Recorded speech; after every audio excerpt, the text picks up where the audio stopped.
Welcome. Today's episode of the Shootout Podcast is sponsored by Dehydrated Water. Just add water.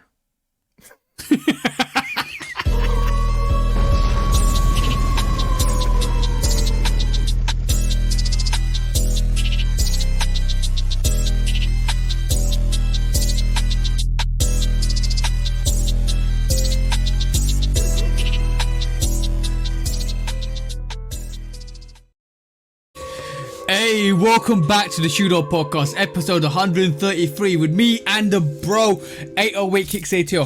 Hopefully everybody's doing okay. Hopefully everybody's doing fine. But if you are, please do like, follow, subscribe. Come and chat to us. Let's have a conversation. Let's break it down like we always do. And please do follow, like I said, 808 Kicks _ATL. That is the bro. Go and follow Love Kick Customs and go and follow the Shootout Podcast on YouTube, on all the other platforms, Instagram, all of that stuff, and TikTok. And if you're not feeling well, hope you are feeling well. Hope you do get better. Let's just say. Yeah, man. What's up, bro? How's your week been this week, bro? I literally been trying to take over the world this week. It's been a long week, a long 2 weeks actually. Let's do a bit of fourth wall breaking here. Last week we did record last week. Unfortunately, we record on Fridays, and last Friday was the 13th. And what happened? What happened, bro? Tell the people what happened, please, and tell the truth too. All right. So we finished recording, right, like we normally do, and we spend like half an hour to an hour just breaking stuff down, talking, just vibing, all that stuff. And it's always like us just kind of decompressing from talking so much on the podcast, and we just talk about stuff. In the process of talking about stuff, somehow, some way, the clip magically disappeared off our platform that we record on, let's just say. No, I actually tell the truth. I deleted the podcast. It was me, okay? I did it. TJ don't want to say it. I'll say it. I'll take the blame. We deleted the podcast because it's not for your ears that week. No, I deleted the podcast. I don't know how. This has never happened. We have never recorded anything that we didn't publish. I'm going to blame the platform we record on because they revamped. And when they revamped, they did a lot of adjustments. And something happened. I'm not blaming no blames. Sometimes it's Friday the 13th and you just got to leave it there. You just got to leave it there and move on. Something happened. We don't know what happened last week. It's not going to happen again this week. We have our podcast come out this week. We had some really good subjects last week. We might pick up on one or two of them this week. But other than that, we're going to carry on. Simple as that, bro. Yeah. Leave it to the game, bro. Leave it to the game. Nah, I appreciate how you try to just put it on the 13th, but I was so pissed. I'm talking about hot, bro. And that was a good episode. Like, I ain't even gonna say that. It was a great episode. It was a fantastic episode. But bro, I said I had 30 seconds of WTF, and then I kind of realized what happened, and I was like, yeah, that's it. It's Friday the 13th, and I kept reiterating that to you, bro. It's Friday the 13th. Don't worry, happens. Mistakes happen. We learn, we evolve, and we get better. Simple as that. Then that's what I left it with you. And once I said those words, it was out my brain. No longer. I didn't even think about it. Yeah, man. I definitely won't be doing that again. That's for damn sure. I don't think I've ever been this pissed off at myself as an adult, really. Like, as a kid, yeah, but, oh, man, that was, bro. Y'all don't understand how much energy it takes to do this every week. Sometimes it's a little less. Sometimes it's a little more. I felt like with all that happened with me last week, and we ain't got to get into that, but I was already tired, like mentally tired. So when that mistake happened, bro, it was like, what? Yeah, I just want to go to sleep. But if you, we'll leave that to the game, like I said. But I'm gonna just basically break down slightly things for you guys, just in case, because you never listened to it. Obviously, point number one from last week. My girlfriend's sister thinks Skechers is better than any other sneakers ever.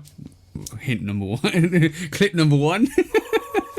Number two, we talked about Q's transitioning in a new position, which is excellent. Congratulations again to you, because nobody's actually said congratulations to you last week, so congratulations to you again this week, bro.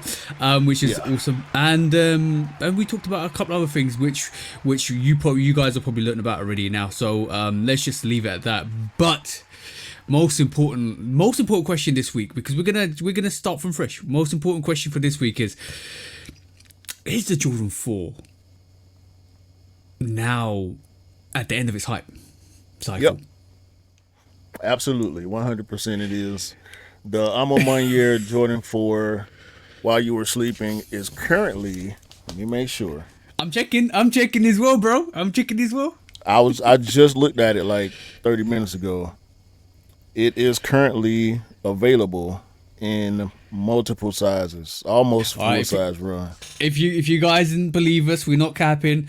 MMNU Jordan 4s, you can go in, sold out all the small sizes. Big sizes are still available, except for size 12.5 US, which is obviously 11.5 for the guys in the UK. But the MMNU 4, there's a reason why this sneaker wasn't a raffle, and there's a reason why this sneaker is actually sitting. There's loads of pairs, and a lot of people learned their lesson from the first release, which was the Jordan 3, because everybody outside the US got taxed, heavily taxed. 12 and a half is still there, because I got one sitting in my cart right now. That's our size. Okay, 12 and a half women's is US. Oh no, I'm talking about 14. I'm talking 14 women's, 12.5 men. Okay. So just to clarify that, but that's because men's 12 and a half is a unicorn size, so obviously that one's gonna sell out fast. But cam size is still there, but a lot of people got taxed off the Jordan 3 original release, or the first Jordan 3 that released from MMNU this year, or the first MMNU that released from Jordan Jordan MMNU. A lot of people outside of the US got taxed. And this is why a lot of people looked at that sneaker, especially in the UK, were like, nah, I'm not paying that extra £8. I just wait for it. And I think these shot 80 quid. Oh, 80. I thought you said 8. Yeah.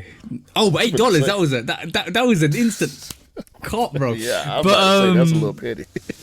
Yeah, that's really petty. But me and Anish have been going back and forth, talking about how we're going to maneuver about this release, and it's really important. And we realised that the Jordan 3 MMNU cost everybody in the UK that ordered it about £300 to £313, and we're thinking, okay, cool. The resale at this moment in time is about, you can probably get that about 300, and hasn't officially dropped everywhere in the UK or overseas. It's just dropped out of year. So if it's going to be like the Jordan 3, it's going to be roughly around 250, that is pounds, to 220, which is retail. So I think that's what it's going to stop at, and it's going to be worth getting on the aftermarket if you didn't get it from the retailers. Simple as. It was like an easy option. Like, nah, I'm not going to pay that extra £80 tax. I'm gonna wait for it. Man, the 4, we called it, and we knew this was gonna be a linchpin in that conversation. Like, either the door is gonna stay open, which is that White Thunder 4. It's still moving well. Like, the restocks still selling out, but the fact that this and this is the initial release, the Imberlands release, and it's sitting there. And we know they got a lot of pairs. Yeah, they normally sell out pretty fast.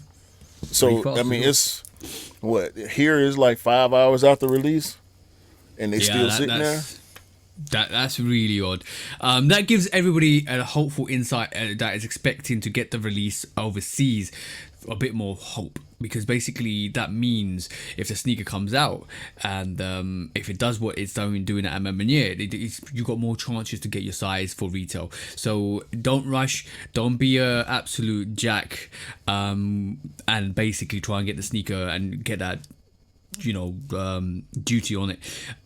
If you've ordered it from MSCHF and you're from overseas and you ordered a Jordan 3, you either are very comfortable in wearing on taxes or willing to pay taxes, or you just an absolute fool. That's what I'm going to say. Don't do that. Don't do that, bro. Because you're the same person that's going to turn around and say, if you want it, go ahead and cop it. Don't wait. No. That's fine. That's fine. If you want it, go and cop it. That's fine. But if you know how the release is going and you're monitoring it and it's sitting right this moment in time, the most likely solution to this is it's going to release and it's potentially going to be easier to get outside of the US anyway. So why buy it and pay another extra £80 on tax? That's what I'm saying. Well, yeah, I was going to say. There's situations where you buy it when you know it's going to be impossible to get, and there's situations where you hold back and you look at the release and you think, you know what, I'm going to save my money. I'll buy it when it comes out officially. There's too many caveats. You have officially moved your own goalpost. Yeah, of course I have. It always moves with money, bro. Nah, cause it sounds funny, bro. You know I'm gonna say it if I feel it for real. Yeah. Like, no. You have to move when you know the time is right, and the time is right when you know you're not going to pay that £80. When the shoe drop, the time is right when the shoe drop. If you want it and it drops, for me, I'm getting it. Like I'm not looking at the resale, the pre-sale. No, none of that, bro. If it's on my radar, bro. You're not gonna get taxed £80. You don't get look. It's okay for you. No. I'm saying in general, like when you make that statement and because people's philosophies are their own. Mm-hmm. We have always collectively had the philosophy of I want it, so I'm gonna get it as soon as I can. So yeah. If we talking circumstantial with the tax thing, the duties and all that, and I understand that 100%. But I don't want somebody to I don't want anybody to misconstrue what you're saying. Like, if it's sit and wait, because you never know how the market gonna turn. You know what I mean? Let me just all it takes is for a celebrity to put it on, and then everybody buying it. You know what I mean? Let me add to that then. If you're in the US and the MSCHF release is there and it's actually sitting and you want to buy it, go buy it, because you ain't gonna get taxed. If you're in Europe, because it's the same thing for us. Like with Patta, when Patta releases on the Patta side, we get charged extra versus y'all because y'all over there with them. Yeah, but no, the guys in the UK will get charged because it's coming from Europe. We're no longer in Europe, so you get charged. Gotcha. Also, on top of that, the Patta release was different, but the Patta release was a quick strike. It came, went. There's specific releases. I think I sent one to Mars about Amsterdam. I'm just using that as an example But I'm using the duties. We know how it feels sometimes. Yeah, I'm also giving you an example of why I would have gone for the Patta and paid that duty rather than going for the MSCHF and paying that duty, because the Patta was more of an exclusive sneaker. It came and went, and it didn't sit around. So yeah, go for it. But with the MSCHF, there was no. From early indications, resale was dropping. There was no raffle. It was first come, first serve. All the indications were there to say, yeah, this is gonna be a big release. It kind of felt like, yeah, this is gonna be a big release. We're not gonna put a raffle on it. Just go and get it. And so about half an hour into it, it's sat. I was like, all right, cool, that's fine. Did you feel like this was gonna happen? Yeah, 100%. I don't know if I want to believe you right now, bro. You go. Manifesto would have laid it out. So you ain't lay it out. You ain't lay it out like you do other releases. You know what I'm saying? Like you laid out the Chicago release. And that was like the first time in a while where you were off. Yeah. But most of the time, when you go in deep in the manifesto bag and say, look, this is what's gonna happen, versus like a speculation. You know what I'm saying? Because I know how you formulate. I ain't gonna give away. I mean, you'll give away your own formula when you feel like it. You have. If y'all pay attention, y'all can get his formula for how he come up with his predictions. But that's only if you pay enough attention to what he say. And he says a lot, so you have to digest all the information in pieces, because that's where it comes from, right? Yep. It's like being a forensic scientist, but for sneakers, because what you need to do is watch what's happening here, watch what's happening here, watch what's happening here, watch how the release is going here, put it all together, and that's what you get. And me and Anish have been talking about this for a week. Like, I'm not even capping with you. Reach out to Anish, and me and him will be like, yeah, it's gonna sit. Like, you know, there's no bloody raffle on this either. This and that, and then we just, like, bro. If I didn't believe in the process of what I thought was going to happen, I would already had that mem in year 4s, or as soon as it dropped at 4 p.m. in the UK. Easily, bro. Nope. I literally tested it by carting it. Yeah, I'm gonna wait. I carted it 4:05, which is 11:05 for you guys. No line for MM. at all. No line, no nothing. I tried it then. I tried it half an hour. I tried it an hour. I tried it 4 hours. Cart. I got one sitting in my cart right now. Exactly. I was like, I'm gonna leave it there. I'm gonna leave it right there, bro. And I'm gonna come back to it. I told y'all I wouldn't. Releases. I told y'all I wasn't gonna go for this sneaker. You know what I'm saying? Because the colorway just ain't for me. To be honest with you. Are you tempted though? Slightly, but okay. I just spent $130 on some work shoes. Okay. On some work shoes, bro. Because okay. I bought some Timbs sneakers, right? Oh, but they're waterproof. It's Tim grip. They waterproof. They got the Tim grip, which is like the heavy traction on the bottom, but in the description it's a sneaker. Okay. So I've been wearing a pair of old discount store like D tier Nikes, like the Nikes that look like Air Force Ones from a distance, but they really not. Oh, okay, cool. And it was a winterized version of the sneaker. It had not like a duck toe, but it had a one piece toe. They had a little bit of like suede and 3M on it, but it was nothing special. Like, we know the good stuff when we see it. Like, yeah. And it had a gum bottom with the the hiker, like the winterized Air Force Ones. They got the rugged bottom. Okay, yeah. Got you. And it was a gum bottom.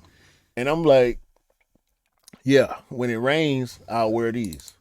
But then my dry shoes, which were some little cheap Nike runners, I ran through them. So I started wearing the winter bootish, and now all the tread wore off the bottom. So I'm like, all right. And I'm looking like I'm trying to find some little $40, $50, $60, they ain't got to be fresh, but something I can. No, bro. No. They not out there. And my wife like, just because I told her, I'm like, I'm going to have to end up spending sneaker money on some good work shoes. Yeah. Like, I'm not used to spending $150, $160 on work shoes.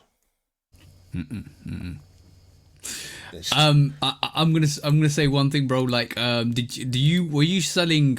You said you ran down the outsole quite heavily. Yeah. Is this you selling these Sheen Timberland boneless sneakers, bro? I love the way that you just walked into that. I love the way you just walked into that, bro. Because I saw that 5 minutes before we started recording, and I was like, "This is perfect, bro. This is perfect for the podcast." Boneless. Let me just pull that back up. Somebody. Yes. Sheen is selling you some boneless Timberlands. I'm talking about just the upper, no outsole, no thick boot rubber outsole on that. Just the upper. If you're hearing this, go check out the Shooter podcast. About 19 minutes in, and you see some Sheen Timberland boneless outsole Timberlands. Absolutely. This is the fact that you talked about this and you said you ran out your outsole into nothing. That's perfect. I was like, bro, were you selling these Timberlands? Bro, them ain't Timberlands, them Imberlands right there. Imberlands. Facts. Them straight Imberlands, bro. Imberlands. The 0-inch Imberland boots. Come on, dog. Yeah. Nah, they ain't that bad. They ain't that bad. I wouldn't dare. Listen, I wouldn't dare do that to my feet, bro. Like, I didn't work long enough, and it's funny because that's exactly what my wife said. She said, "Your feet deserve it. Why not spend that much money on work shoes? You know what I mean?" The most go ahead. Yeah, the most important feature on your body is your feet, because your feet supports your whole body, bro. So it's important that your feet are comfortable. I wouldn't say that was the most important feature, but I'm talking about. There's others that I'm not gonna mention. There's others that I'm not gonna mention. I'm not. I got better features than my feet. I'm trying to tell you. I'm not talking about feet to something ratio. I'm not even talking about that. I'm just talking about the fact that we always on our feet. I ain't saying that about ratio. Why you bring ratio into it? Nah, ain't no pause. I told you I'm done pause. No Diddy. No Diddy. I'm done pausing, bro. We not doing the freak offs over here, okay? And when I say something, baby oil, baby boy, or baby boy, is it baby oil? That's the one. To Johnson and Johnson. Yo, I was watching another part, bro. Oh, Johnson and Johnson. Oh, that's a double entendre. That might be the one today, bro. That might be the one today. Did you think they did? Oh no. Do you think they did that on purpose though? No. I don't think anybody. I ain't heard nobody do that. It's a big double entendre, bro. When we talking about no Diddy. Oh, especially with Diddy. You want some Johnson and Johnson for your Johnson? Johnson and Johnson with your Johnson. Yo. Right, cool. Let's rate it back. I was watching another part, bro. They was cracking jokes about it, and the one dude said, "When the last time you you covered yourself in baby oil?" You know. So that's a good question. That's a good question. It's like he say, and the one dude is like, "Hell no, that's crazy." He's like, "Nah, bro. What you got to do is when you get home before your girl, go ahead and glisten up, and just be sitting on the couch. What you walking to do?" Oh, that's a horrible imagination, bro. And forget that, bro. Oh man, come on, you got to try it, bro. One time, I might try. I might, bro. I don't know. You need to definitely use that phrase for your missus. I got some Johnson and Johnson for your Johnson. No, my missus ain't got no Johnson. I got the Johnson. No, because your Johnson is her Johnson, because you're together. Come on, bro. Click it together. Okay. Come on, man. Make it make sense, man. Listen to the man when he's telling the truth.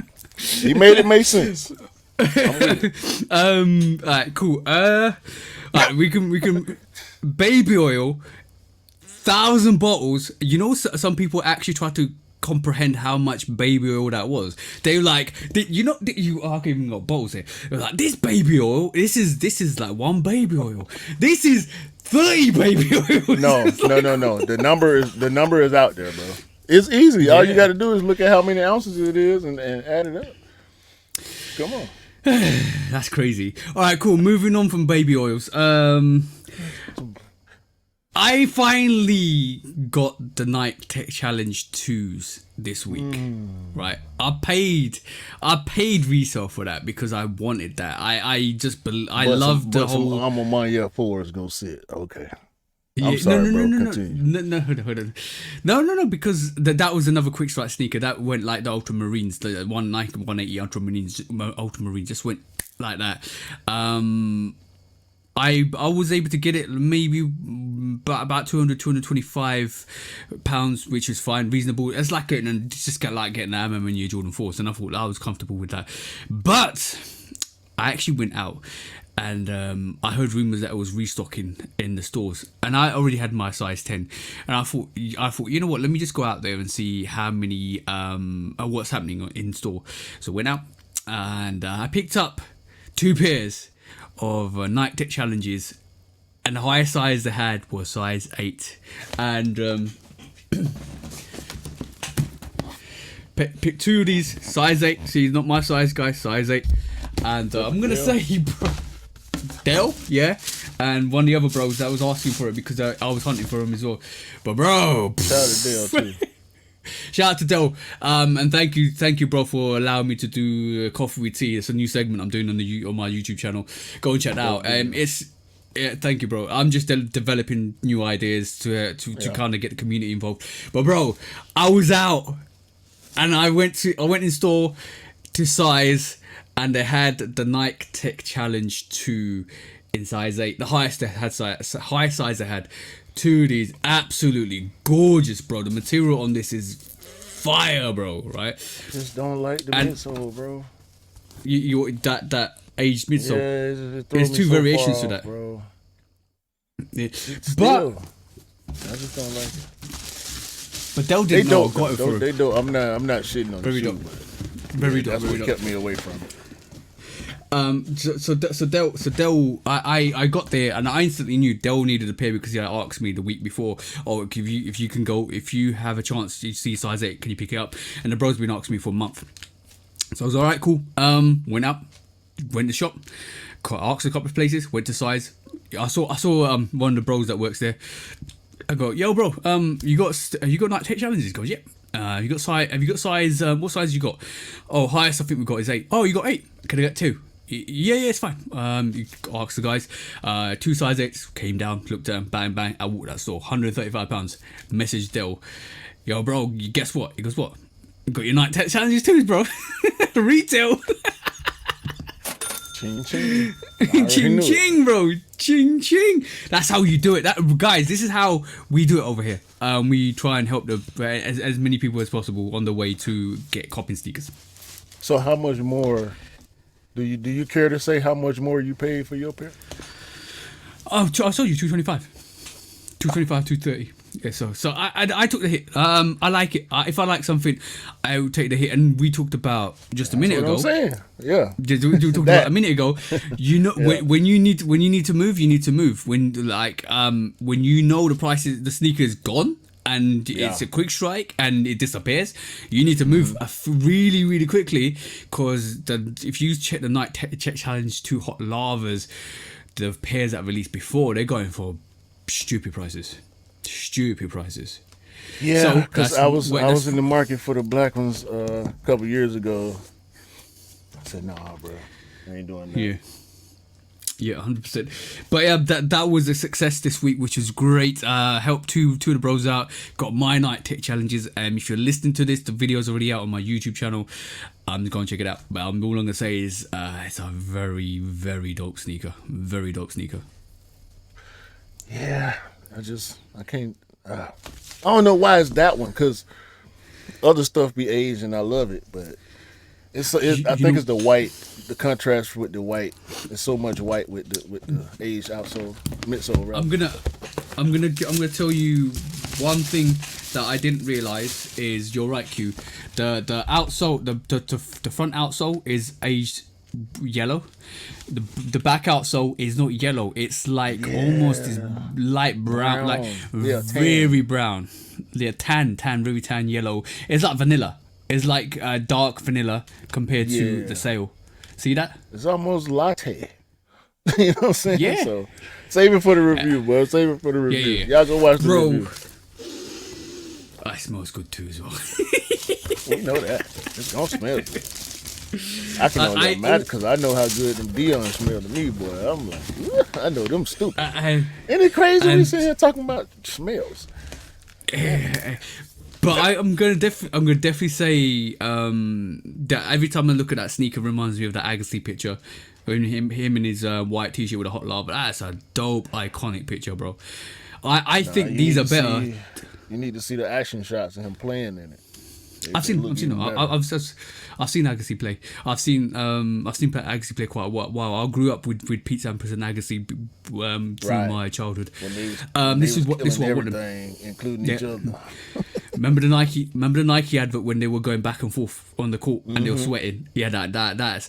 I was a tennis fan when I was growing up. I watched tennis, too. cricket, football, everything like that.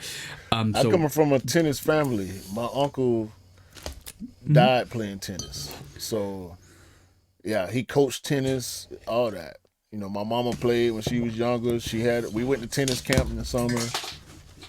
Yeah, tennis is underrated for sure. People don't realize how difficult it is. I don't think.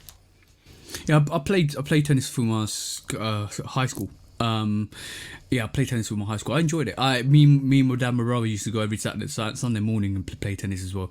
I've got some funny stories. I think one of me and my brother was going out to play tennis with one of his mates, and I was quite good at serving in terms of fast paced serves, and he didn't expect it. And let's just say he had 3 balls instead of 2 balls at one point. You aced him. Ace. Pretty much. I was good. I was kind of good. I would like to say I was kind of good. But yeah, challenges conquered, like complete. That was great. Absolutely fun. I started to get some tennis shoes for work. At one point, I was looking at the. Remember, I brought them up on the pod, the Nike Elite court. I still want some too, but they resell for so much, bro. I never knew. Tennis is a huge sport in the U.S. and around the world too, but in the U.S., bro, you wouldn't know unless you live where tennis is coveted like that. You know what I'm saying? Or go to a school that take tennis seriously. Yeah, man, them shoes they cost $130 or $140, something like that. If you can find them on the secondary market, they going for $300 plus. A tennis sneaker. Yeah. That no sneakerhead even knows about. You know what I'm saying? Yep, So, bro, it's the sneakers that we don't know about that kind of contribute to the resale. Like I'm not no silly, or no not even talking about silly stuff. I'm talking about like really good tennis shoes go for really big prices. This hot lava tech challenge. This tech challenge is better than the Mac Attack. I'm gonna be honest. I can believe that easy. Yeah. I've got a couple of other things and we'll quickly talk about. Have you had Oreo cola? Oreo cola. Yeah. That sounds disgusting.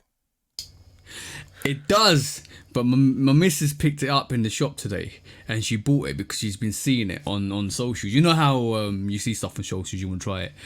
She picked it up, and she drank half of it, and she gave it to me. It's like, it's okay.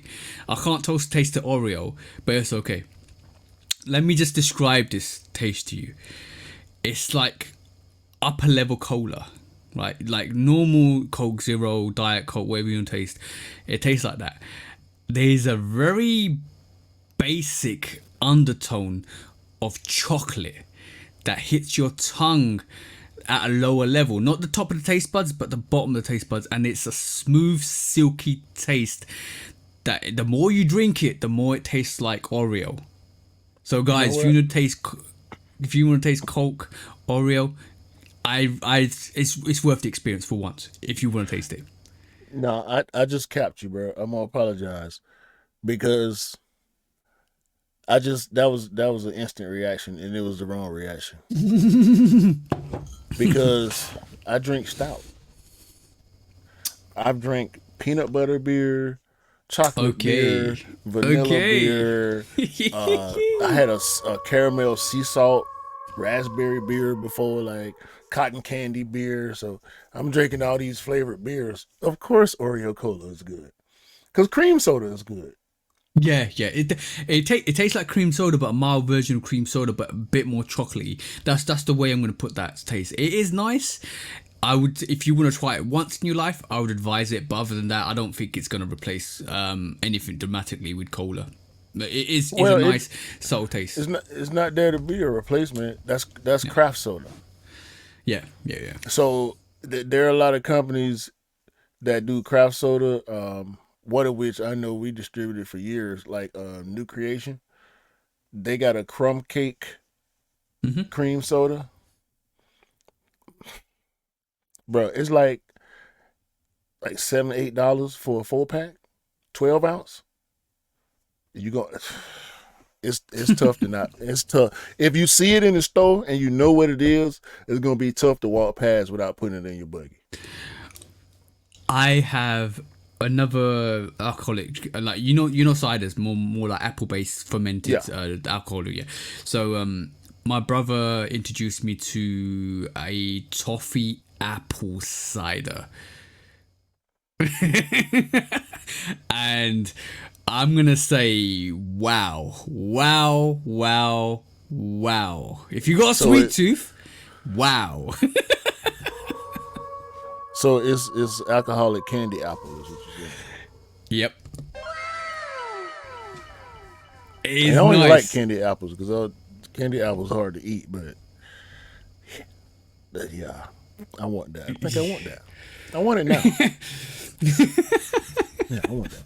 Anyway. It's a brand called Brothers, and it's a toffee apple. It's nice.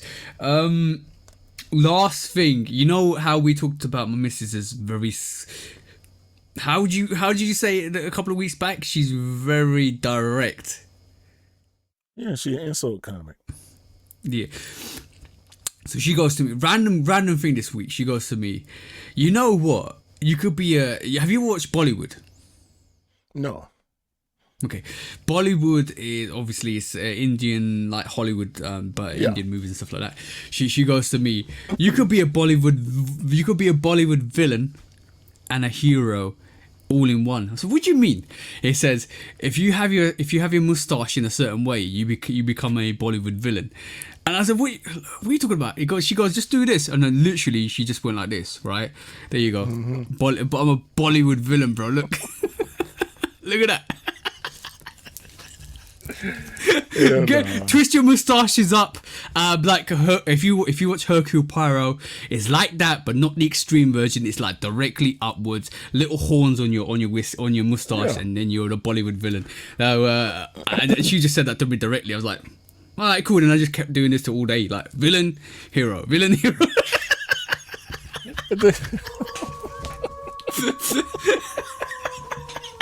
When I'm mad, the moustache goes up. When I'm good, the moustache goes down. What the hell, man? Y'all crazy. Yeah, y'all crazy. Pretty much. She needs to stop. She needs to be stopped. You let it continue too. I'm blaming you.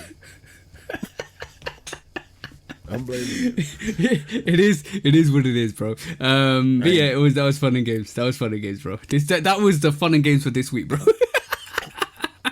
See, let's talk about some shoes, man, for everybody wonder what's going on. Yeah, exactly. What show is this? Is it the fashion show? Is it the mustache show? Is it the alcohol show or the food show? One of the two. It's all of it. First quick strike, man.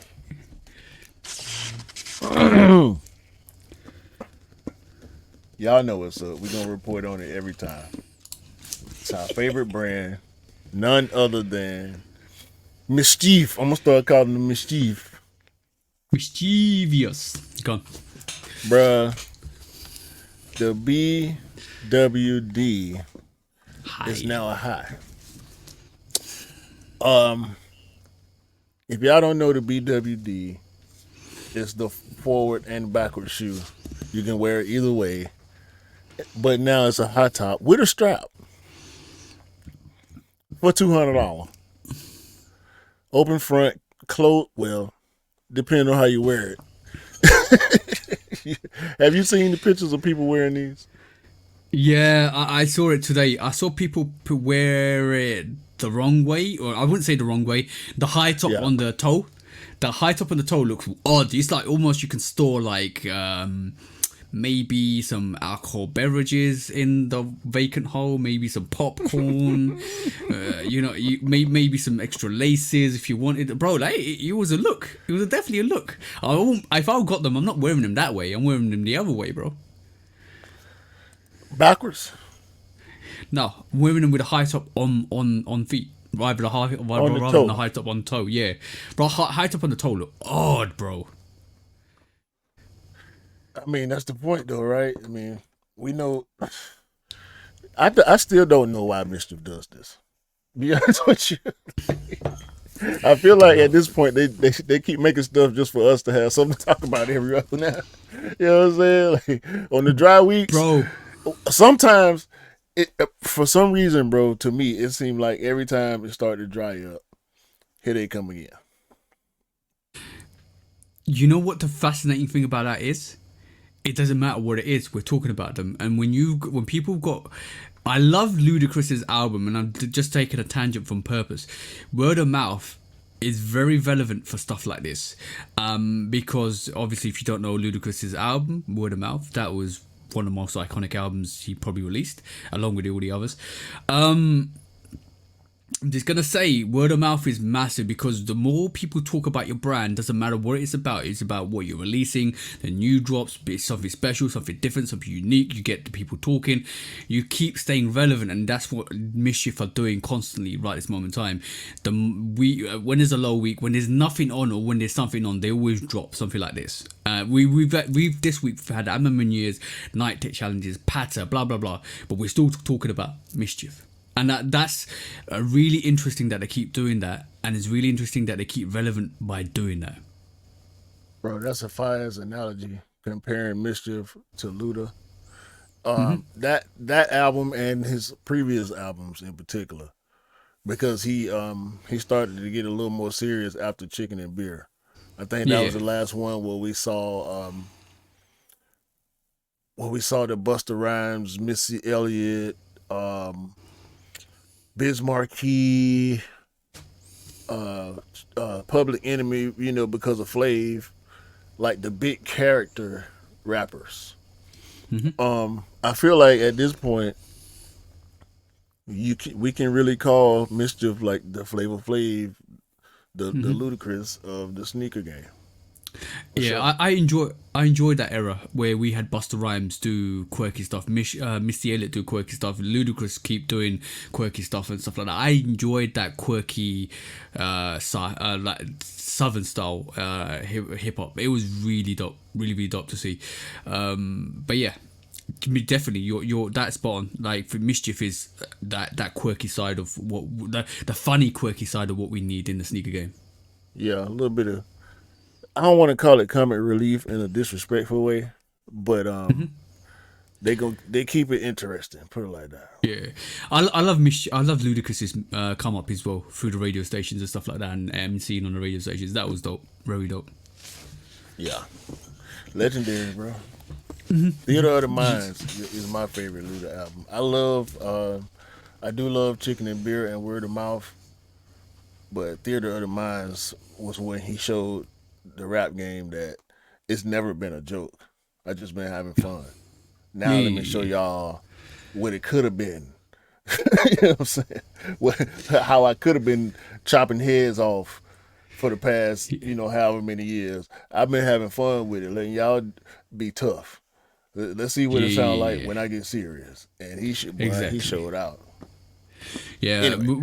Ludacris is one of my favorite. Like, you have your favorites in terms of what you listen to serious wise, but Ludacris has always been up there with one of my favorites. Just with the way he delivers and not even comic relief, the fun stuff that he does. Artistry, yeah. Just a different level of artistry. There's certain, like with music, there's certain artistry through visuals and there's artistry through rhyming. Visuals and rhyming together make a superb combination, and Ludacris got it spot on, especially when he was rocking that midget on a necklace. That was too funny, bro. Yeah, too funny. Yeah, shout out to Vern Troyer. R.I.P. Vern Troyer. R.I.P. Exactly. Staying on the hip hop note,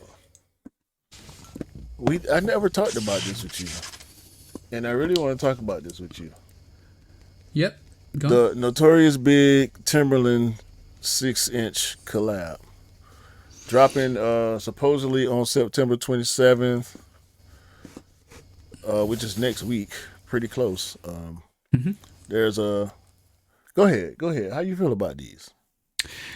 We touched on this as a discount topic last week, which didn't air, but yeah, on Friday the 13th, spooky hours, the spooky hours podcast. But I like them. I like them as long as they got the outsole. I'm happy with them. You don't feel no kind of way about the big on the side. No. We know how tree. The tree is metal, ain't it? Yeah, like the metal tree. They could have done a bit more, but I think that if you know the Biggie used to rock Timbs, New York, this is what got me into Timbs in the first place. Are you getting these? Are you getting these? Tell the people whether you getting the Biggie Timbs. Nah. Let me take these off the screen. Y'all don't understand how much this man lean on Pac and Biggie when we have hip hop conversations. Yeah. You're not getting these? The Biggie Timbs? And you started out, you was a Tim guy. These don't do nothing for you? I thought for sure they had you with these. I ain't gonna lie. I thought they had you. I don't know. It's making choices at this moment in time, and the choice is: do I go and pay $210 for the butters or the black variation of the Notorious B.I.Gs, or do I go and get the Black Sabbath Freeze, the I'm in Year 4? There's choices to be made. So like, am I happy to have like an off-white Timberland in my rotation and just get the Jordans that I want? Yeah, cool. I am. I think for me, I've lived through that Timberland era, and I'm like, yeah, I do appreciate that, and they're heavy, and there's a look, and they're back in fashion, but then I do like it. I do like the stuff I'm getting now. So it's like a switch up. What do I do? If I had all the money in the world, I'll definitely get those B.I.G. Timbs. Right. But when it comes to choices, we've got Fair 4s coming out. We've got I'm in Year 4s coming out. We've got the El Grito. It hasn't even come out here. I don't know if it's gonna come out here. Might need to go back and get. Yeah, they might need to go back and get that. Holler at me. There's choices. Okay, but there's choices, bro. There's absolutely choices to be made. I love that Timberland. The B.I.G. Timberland looks dope. The B.I.G. on the side looks dope. They could have done more. They could have. I like what they did with the Jordan 3 Biggie, with all the symbology on it, the words on it, wordplay on it, stuff like that. It is not as special as that. If it was the Jordan 13 Biggie, yeah, 100%, I'm getting that. But I ain't even gonna do semantics because it don't matter. You said you ain't gonna get them anyway.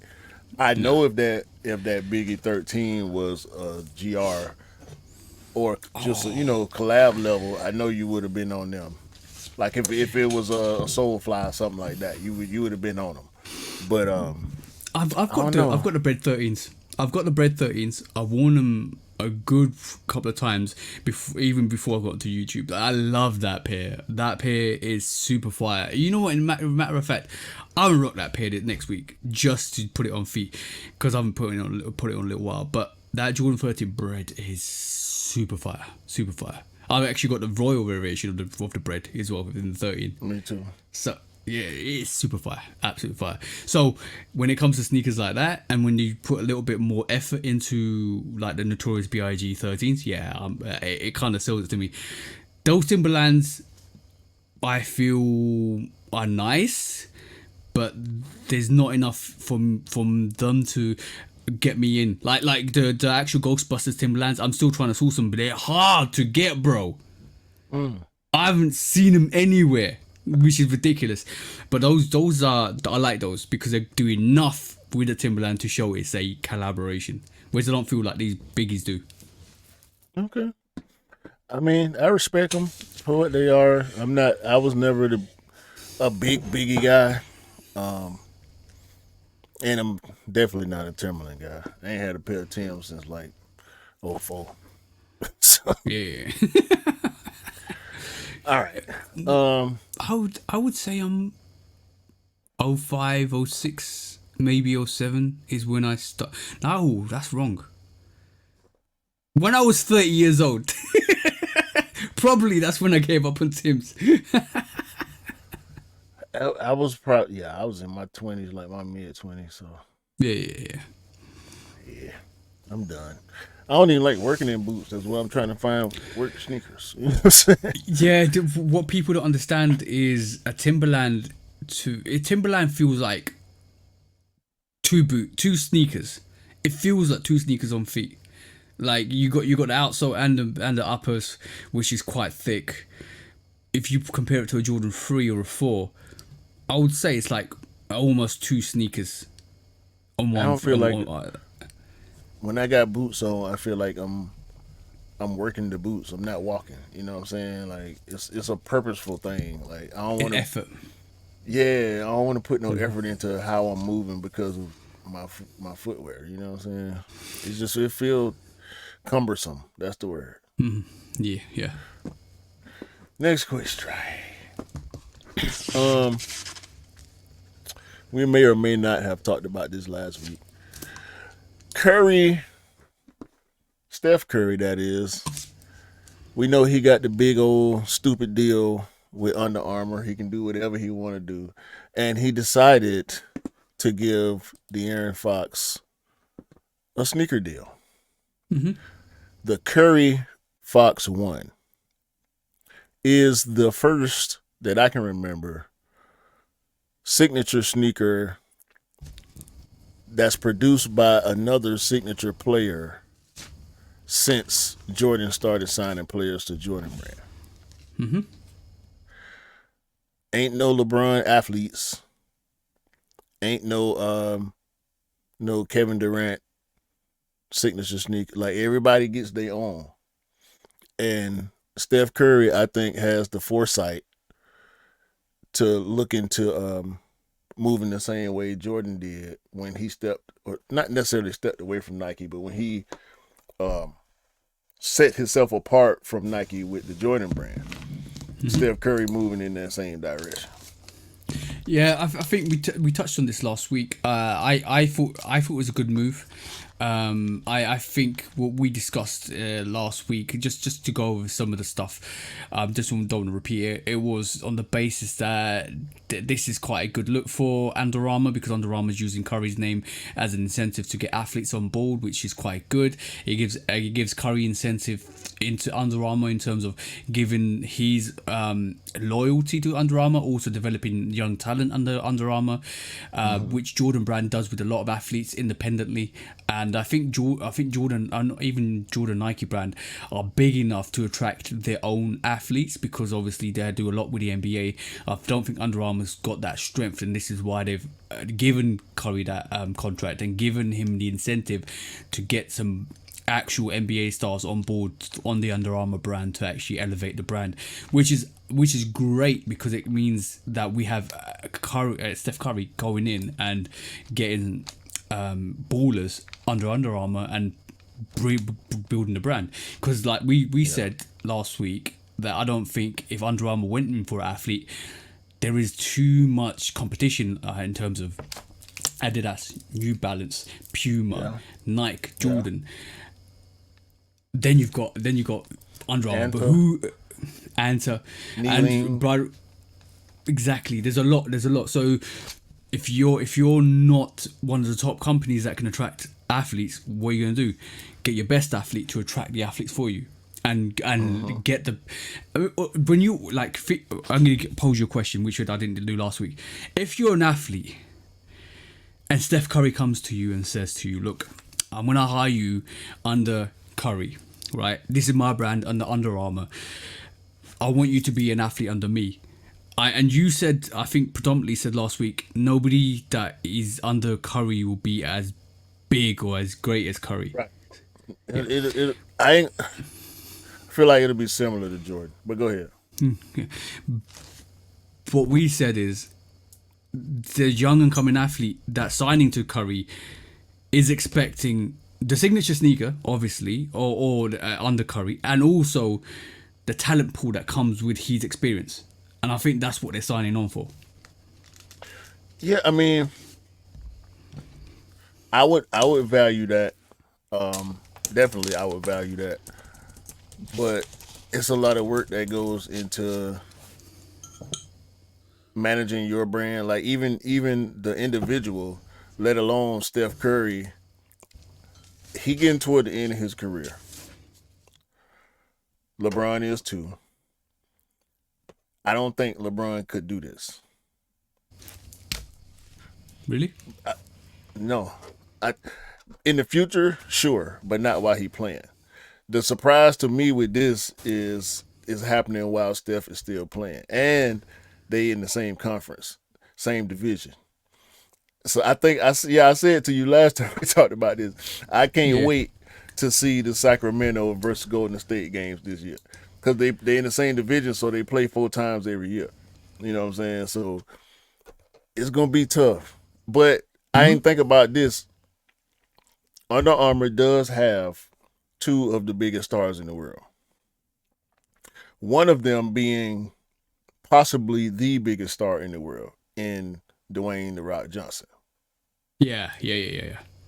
So he got his own brand with Under Armour.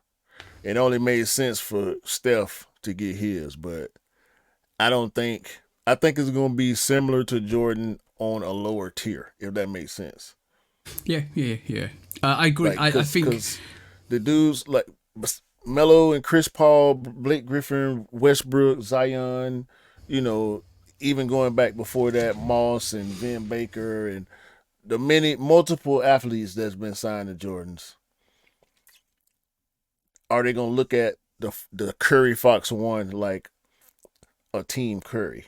Like we look at Team Jordans. yeah, I think they will. I think they will. One thing I'm definitely going to say is I think this is a brilliant move by Steph Curry as well because he's building a legacy. And he's becoming a legacy athlete rather than just He already a there. superstar. No, I know he's really there, but to become to kind of put the stamp, almost like putting a wax stamp on the letter, is basically saying Steph Curry, Under Armour, Curry franchise. I've got athletes. I'm training these athletes. I'm going beyond my NBA career and creating a franchise. And I think that's a brilliant move from Steph Curry. If you can create that franchise and get more athletes on board and maybe start training camps, maybe start produce, like even He already translating the got name that. from, yeah, but making it more official. But even translating from like being a Team Curry sneaker to a signature Curry sneaker like the Jordan brand is, or Jordan, like from the Jordan ranges, that is the next step. What he needs But to do with it's his still Curry gonna sneakers. have Curry in front though, because it's the Yep. Curry brand. Like Yep. the Curry brand is already Jordan brand. You know what I'm Yep. Yep. saying? Yeah. Yeah. Yeah. Like Nike is to Under Armour as Jordan brand is to Curry brand. Yeah. Yeah. Yeah. So And this is why I say, sorry, this is why I say it's a legacy thing that Curry's doing, which is awesome. yeah, I mean, but Steph, he does camps every summer, tournaments and all that kind of stuff. He does collabs with clothing brands and the whole nine. So he all the way in. I just it was shocking. It was shocking to me to see that De'Aaron Fox actually signed with Steph Curry versus signing with Under Armour and having the Under Armour Fox one. You know what I'm saying? It's Yeah. big Yeah. moves for little Steph, man. Hey, you can't call him Little Steph no more, bro. You can't call him Little Big Steph no more. Steph. Big Chef. Big Stepper. Big Chef, man. Shout Big out to Chef. Chef Curry. Shout out De'Aaron Fox. I can't wait to see these games, man. It's gonna be tough. Yeah. I on the equivalent note of for Steph, what the perfect scenario for The Rock would be on Under Armour is to get. If you watch wrestling, you probably know this. Wrestling has WWE has obviously the Super SmackDown and Raw, but they've got a elite vast amount of talent in the NXT range, which is the undercut range for like SmackDown and Raw. if The Rock starts hiring superstars to come on board, young inspiring superstars to come on board and become ambassadors to Under Armour under his Rock brand, that's I think that might happen in the next couple of years, if I'm honest. Because how you know they ain't already happening? I don't know. I'm just facilitating what's happened to Curry another athlete in I Under see Armour. I see a lot of people wearing his stuff. Mm-hmm. But I don't pay that much attention to wrestling. So some of these people might be amateur or, what it like trust me. I'm full in now, bro. I'm full in, bro, with wrestling at the moment. The Rock gonna make it do what it do. Yeah. And by the way, especially with Nike coming on with Bloodlines, which is Roman Reigns' whole brand in WWE, that I can see competition coming in for other signature companies like brands like Under Armour. Them folk trying to get Nike collabs, man. They not finna sign with The Rock. They not finna they not finna wrestle in no Under Armours, bro. Not unless you know what The Rock is cooking, bro. Remember that. The Rock is cooking some trash on feet, unless you're going to the gym. All right. The Rock is cooking some workout shoes. That's what he's cooking. I know exactly what he's cooking. I was just in Dick's Sporting Goods yesterday. I saw him in there. They not, man, please. You're not finna go nowhere trying to be fresh. In the what's his brand with the bull on it? I can't remember the name of it. Bronco Bull. I think it's a Bronco Bull. No. I'm talking about the Under Armour. His Under Armour stuff. I'm looking it up quickly as we talk. Yeah, bro. It ain't. He getting to the bag. Don't get it twisted. I'm not dissing him, but he not in it for It could be called Project Rock. I'm just looking at that. Yeah, Project Rock. I think it is. Yeah. Yeah, he ain't in it to be fresh out here. Let me, you said the biggest superstars.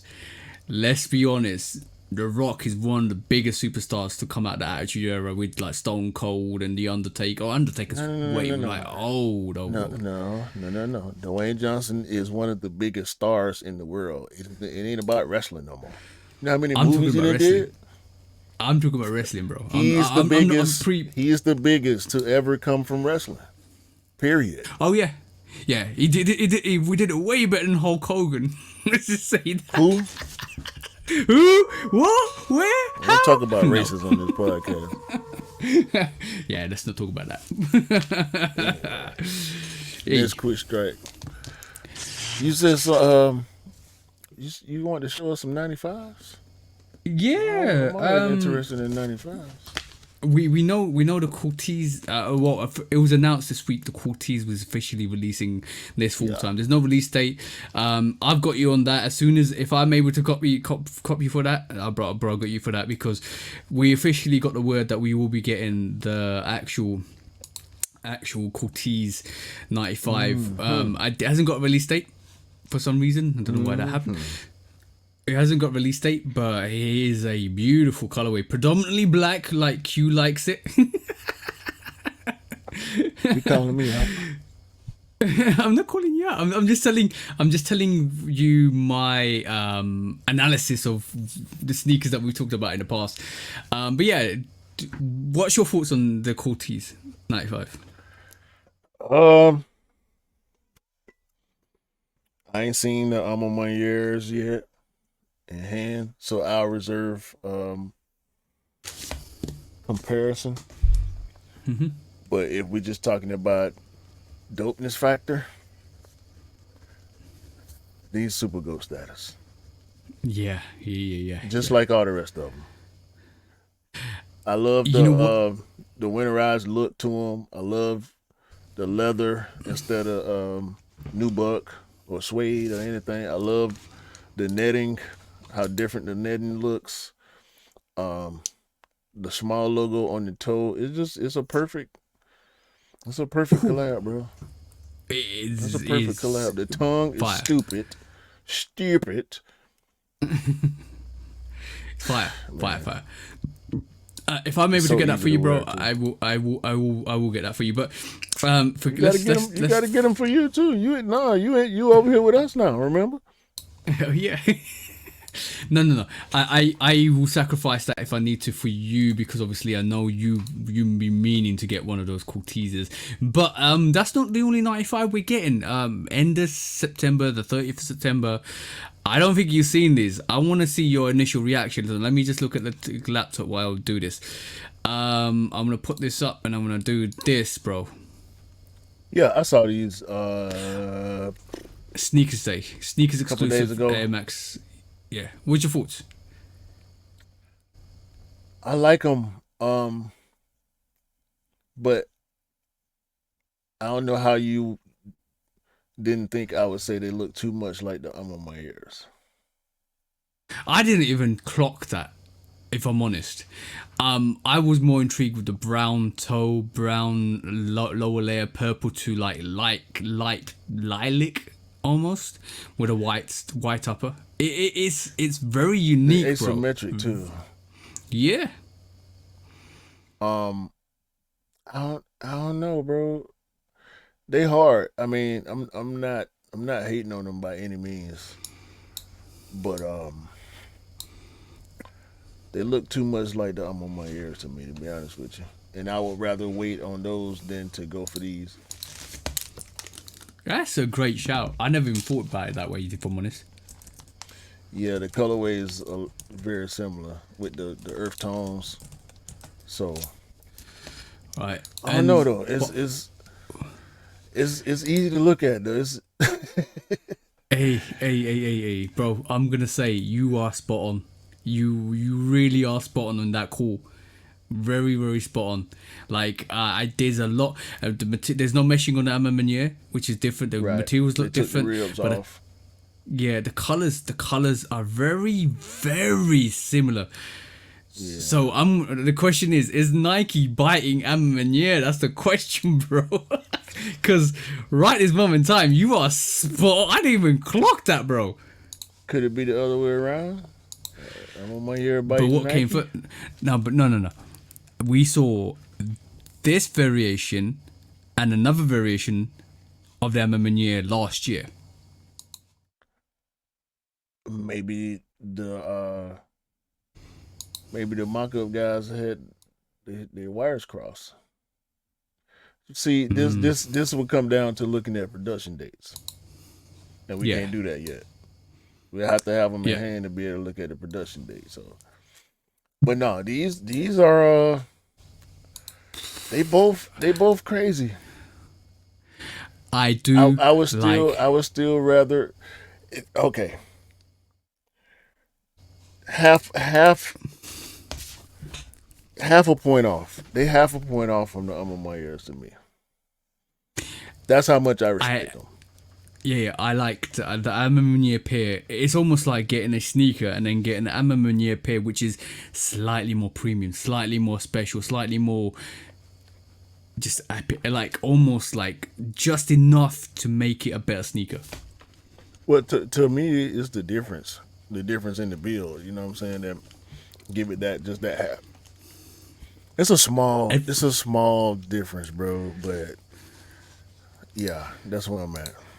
You got me too taking this sneaker, bro. I'm not even joking. The fact that you hit that as a home run with that analysis is crazy, because the 95 sneakers day looks really close to the Amamaniers.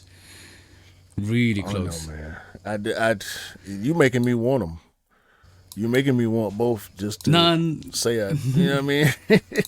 No, not really, because like right this moment in time, you made my choice easier, because I was like 50-50 on the sneakers, Nikes and 95s. But now looking at the Amamaniers, that Amamaniers I think is coming out in December time. That is a beautiful pair. Everybody I've talked to wants that Amamanier 95. That's gonna be a difficult sneaker to get. Yeah, it's pressure on them. It's pressure. It's gonna be pressure in December anyway between them and the Columbia 11. So. It's gonna be. Oh no. We'll see. Interesting choices. Interesting choices will be made in December. Right. Some kids won't be getting their Christmas presents in December. I got my own thoughts on that. We'll discuss later in the year. Do your kids deserve Christmas presents, or do you deserve a Christmas present for yourself? That's the main question for this Christmas. have my own thoughts on that. Yeah, both pairs are dope. I like them. I like them a lot. Yeah. I'm intrigued to work out what the London 95 is going to be, because we've got the Atlanta, we've had the Toronto's. That's a fire. Toronto's are sitting. But that's a fire colorway though. That's a very fire colorway. I like it. Yeah, it's there if you want it. Mm-hmm. I can't. I want to see, bro. I can guarantee you when the London. Toronto. Hey. You ain't gonna buy nothing in Toronto anyway. No. But I'm gonna guarantee you this, right? When the London 95s come out, because I think they're gonna come out, they're gonna do a Paris variation. They're gonna do. I think they do a US variation. They got the Atlantas. What I'm talking about. Atlanta, Toronto, Paris, and then London. I can see that happening. I won't be surprised if the London 95 sell out like that. That's the only 95 I think will sell out. Yeah, I'm pretty sure those going. It's different. They not 95s over there. They 110s. So yeah, 110s. You know how it go. You already know, bro. any London related Air Max is gonna be hard to get. That's just a rule in sneakers at this point. If you're in the sneaker game and you want any variation of London Air Max, it's probably gonna be hard to get. Yeah, just Londoners love runners. Simple. It is what it is, man. Read it. Yeah. Last quick strike. You got one more, right? Yeah, we got one more. This one was intriguing. It'd probably make a lot of people laugh, which is great because we like to make people laugh. Because today, this week, coming off the MSCHF trend, we started the quick strikes with MSCHF. We're going to end it with something funny as well. Because this week we had Kitoware. You remember Kitoware, right? No. Kitoware is another company that does similar things like MSCHF, but this week, they kind of, I think, ellipsed MSCHF slightly, just for the fact that they released this. This is the Kitoware's Medieval. It's Mule. Bruh. Come on, man. And, are you serious? I'm serious, bro. This is the Medieval Mule by Kitoware. But okay, give me your first thoughts, then I'll move on. I'm looking at this gift. This gift is perfect. Like, these the Dr. Doom slides right here. Like, what we doing, bro? We going to defend the kingdom or something? Like, I mean, we defending the respect of our honorable King Dr. Doom right here. Like, then they got the gloves all. Like, come on, bro. Are these metal for real? You better wear socks with these. Yo, bro. Your feet gonna be all. Your feet gonna be more bloody than Michael Jordan when he wore Chicago ones again. All right. I'm gonna say about that sneaker. If you're not from the UK, it's not a sneaker. Right? Hold on. No, not sneaker. That this medieval slide. If you're not from the UK, if you're not knighted, sir, if you haven't got a medal, if you haven't been cross-sword by the Queen or the King of the UK, you can't wear these. These are special sneakers for the UK people that have been knighted. You have to be a sir, or related to the crown, Duke, or somebody. UK. Yeah, exactly. You gotta be a duke or something like that to wear these, because like this is crazy. But bro, this is not the only thing that released this week, because you'll be surprised to realize that by the way, this is what it looks like top down. Bruh, get these King Arthur Crocs off the what the hell, bruh?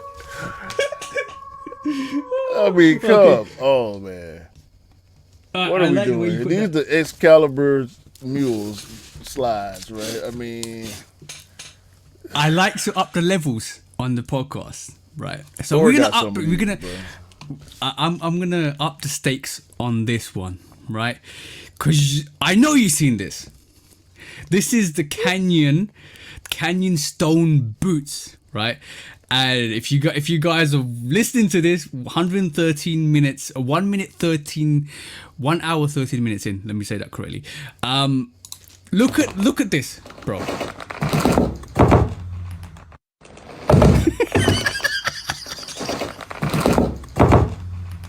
and you thought Timberlands were heavy. They got a whole fit for you. This is by Canyon, obviously. They got a whole fit for you. Boots and even the grass swamp suit, if you want it. Man. Listen, man. I upped the levels, It's not bro. that serious. It's not that serious. It's not that serious, bro. Y'all be taking shit way over. Nah, this is a Halloween costume, dog. That's all it is, bro. No. That's all this is. You not no, bro. You come on, man. What is this? This like Homer disappearing into the bushes for real in real life. Like what?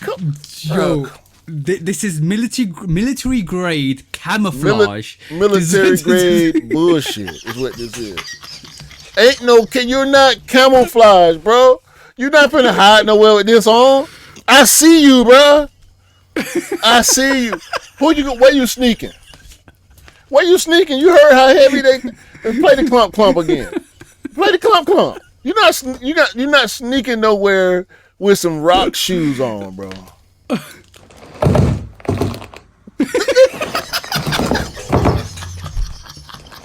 You're not sneaking nowhere, bro. What is? Come on. This is not a ghillie suit, dog. If you're a sniper, you're definitely not silent, but you're definitely deadly. Bro, the alligator is gonna eat you, bro. You lunch out there. Swamp The gator Thing. is gonna get you, bro. Yeah, you're gonna be Swamp Thing, all right. Bro. Go out there with that on, thinking you tricking somebody, bro. You're gonna get shot and ate. The person trying to shoot you gonna shoot you and leave you there for the animals to eat you. That was gonna happen. Bro, like that camouflage only works in mountain range and in swamp areas. That's it. Come on, bro. You're gonna have to strap a tree to your back. All your G.I. Joes and G.I. Janes will be wearing that in combat this coming season. Y'all see yourself. Tell them folks y'all don't want to put that on. If they buy it and try to make you wear it, veto. Okay, take a vote, start a petition, write your local officials, do something, man. Good. That's a Halloween costume, bro. That's all that is. But by the way, I've seen a couple of years back. I saw tech. What this is non-sneaker related. You know how we in the past have talked about technology, which we see in the movies that's elevated into real life. So they're actually designing predator cloaking devices that mirage and allow you to camouflage yourself without actually wearing camouflage gear. That's been in the works for many years, and I've seen like I don't know if they're official pictures or official videos, but I've seen loads of like administrations of like Chinese, China doing it, US doing it, and I know a couple of companies trying to replicate this tech, which they see in the Predator movies, which is crazy, bro. Yeah, they already got it. By the time we see it, they already got it. Yeah, exactly. Just like GPS. Yeah, they've been had it, bro. It's all a matter of simplifying it for the people. You know what I'm saying? Because they got it on the big boy level. They got it. They got it the way we would never be able to have it, and they ain't gonna never let us get that close. No. Forget your age, sex, location on instant messenger. This is like camouflaged time now, really. Yeah, you thought your drone you got from the RC shop was fire. You ain't seen the one that they got, bro. Did you? Oh no, bro. Did you see that tank pull up? Bro, we got. Of course you didn't. Bro, we got automated delivery vehicles. Domino's Pizza and Chick-fil-A got automated delivery vehicles. A little robot on wheels that will come deliver your food. One of the bros went to. This is crazy. One of the bros went to Japan, and he was telling me about his experiences. They have motorized police. And We got dogs. dogs. No. This is proper like just robots. We have robot police dogs in the U.S. Oh yeah, I seen that. That what you're talking about? No. I'm talking about these robots okay, that go around. These robots that go around, and if you go into one area and you're not supposed to be there, it warns you to get out of the area before it calls the cops. But also they got robots that come into the restaurants, and you can order food through the robots, and it brings you the food. It's so high tech, bro. In Japan, I need to go there one day. Definitely need to go there one day. I want people bringing me my food, man, so I can cuss you out when you bring me the wrong shit. I can't cuss at the robot. Bro, I wouldn't even advise cussing robot. He might R2D to you and shock you, bro. Eat your food. Eat your food. Hell nah. That ain't what I want. Alright, let's go on to the main topic this week, bro. Alright, this week we are looking at Nike changes, because it seems like Nike are making some changes. Basically they have sacked the current CEO, who was John Donahoe, and they've hired Elliot Hill. And basically, if it looks like Elliot Hill, who is basically a person that's been through the whole mainframe of Nike, which is awesome, because it's Nike core through and through. 32 years, and Nike core through and through. He succeeds John Donahoe, who basically is retiring from his position from October the 13th, 2024, and he basically will remain until the company until the 31st of January 2025 to facilitate the smooth transfer. But Elliot was it Elliot Hill? Yeah. Elliot Hill is basically, he's been, like you said, been Nike through and through, held various senior leadership positions throughout North America and Europe, which means he's got continental experience, which is great, especially for the European range. He contributes, he was there in 2020, I think, during COVID as well, and then he left his position. But what are you expecting to see from the new Nike CEO? Well, let me answer that question from a different angle. First, the easy way, because I almost didn't want to talk about this, because I kind of want to just see what happens. Mm-hmm. So that's why I want to answer that question differently than you may be asking it, if that makes sense. Yeah, that's fine. Donahoe, I think, was in the way. We often wondered, since the pandemic, why is Nike doing this? Why is Nike doing this? Why is Nike doing this? Every week, every month, every year. Why are they doing this? Why are they doing this? Why are they doing that? This don't make sense. It seemed like they're not listening to the audience. It seemed like they're not catering to the consumer. Oversaturation. Underwhelming releases with oversaturation. Inconsistency.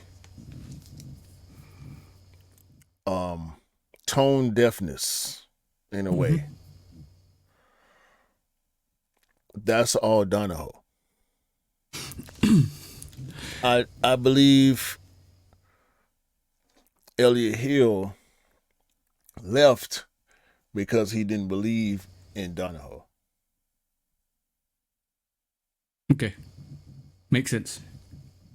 And now that it's clear that Donahoe had he don't know what he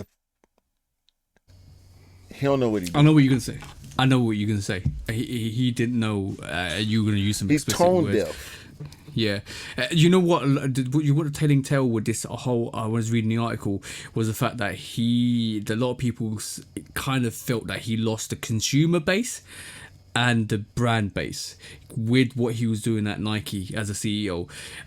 He didn't know He's the not moves. a cultural person. No, we like, if you guys haven't listened to the episode with Benji, go and listen to that, because we were talking about how creativeness should always drive your company in terms of not creativeness, direct actions from creative flair should be what you use to drive the company, because if you got clear direction with where you're going, then you allow the creativeness to develop from that direction and influence it rather than the actual sales and figures. You'll be successful all the time, because basically majority of the time, because you're giving stuff that you're hearing from the ground level, and that's influencing you to bring it back to the brand. And that's important. That connection was lost under the current. Yeah. Hence all these rumors about shit that they know everybody loves, all of a sudden it's coming back at one time. Yeah. We called it desperation, did we not? Yeah. We called it from a failing CEO who is now reaching at straws and hearing the rumors around the building that it's too late, bro. All these rumors you initiating, because we know it. We know they do it. You know, tell the intern, email a 19-year-old intern some pictures. You know they getting leaked, bro. Mm-hmm. Give the 23-year-old recent college graduate, low-level employee some ideas or something that's halfway concrete. Of course, they got people on Instagram that they trust and they cool. Of course, Z Sneakerheads got a relationship with them, because they came up admiring Z Sneakerheads. That's the only reason they work at Nike. It's because they were sneakerheads coming up. The people that actually matter, the people that you speak of, the people who Benji attributed a resurgence to, of course they gonna put the information out there and rile us up and give us pod fodder. And it's still to be founded. A lot of this stuff is still to be founded. You know what I'm saying? All of a sudden, you out of there. Yeah. This is not a recent development for him. I assure you. No. It's been coming. It's been coming with what's been happening. Like there's no, over the last 4 years, I'd say. Yeah, over the last 4 years. Dunks and Jordan 1s. That's what he's responsible for. Yeah. I was gonna say, over the last 4 years, it's never been clear what Nike wanted to do, like what direction Dunks they were and going. Jordan 1s. No, we knew that. Like right this moment. That's his legacy. Yeah. That's his legacy. That's. I know, oversaturation of Dunks and Jordan 1s and the Panda, bro. Like we know that already. The Panda. He's credited with bringing the Panda back. It wasn't his idea, but he's credited with it. So what was quite interesting is I was talking to Scott today, and we were talking about the Jordan 4 hype being pretty much. I'm gonna be honest, right? We talked about this maybe late last year or early this year, when we said once they released that last OG of that sneaker, right, it's done. We've seen the black cements, we've seen the military blues, we've seen the fire reds. Next year we're going to get the white cements, and then it's done. Like the Jordan 4 net that's coming out in December time, that should be cancelled, bro. Pointless. That they need to cancel that and realize that's a huge mistake, because I don't know what relevance that sneaker has to do with the Jordan 4. And we said the only hype right this moment in time on Jordan 4 is after this year is the white cement 4. Like I don't know what is coming out next year from a Jordan 4 perspective that's going to drive anything towards a Jordan 4. Fear. Once Fear 4 is coming out the next month.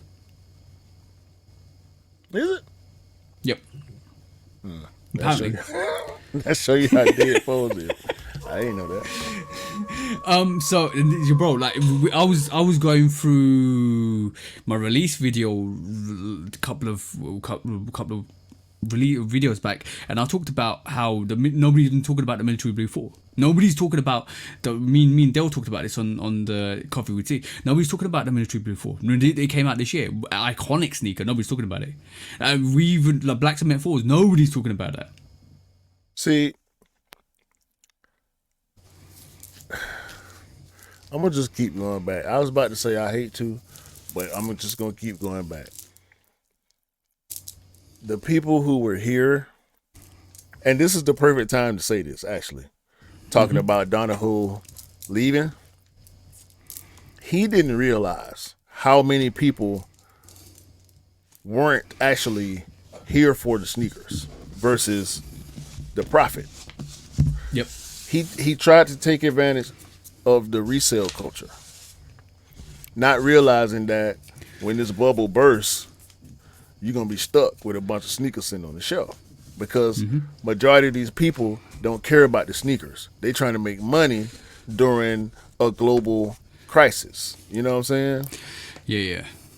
All these people out of work, none of these people care, bro. How many times we came on this part and talked about people walking in the store with Crocs on trying to buy 10 pairs of retros? Don't know. We do a lot. And they only keep certain all they want is the off-white. All they want is the Armor. All they want is the Union. They don't wear GRs. They don't care about colorways. They don't care about stories. They want whatever is the most valuable. They'll keep one of those for themselves and scalp everything else. Those people left, and he continued thinking that, well, no, the culture is gonna keep it. No. The sneaker culture is not keeping you alive, fool. We here for us. You know what I'm saying? We waiting on you to drop what we want and what we like, and we will tell you what the next wave is. But you don't listen to us. You're looking at numbers.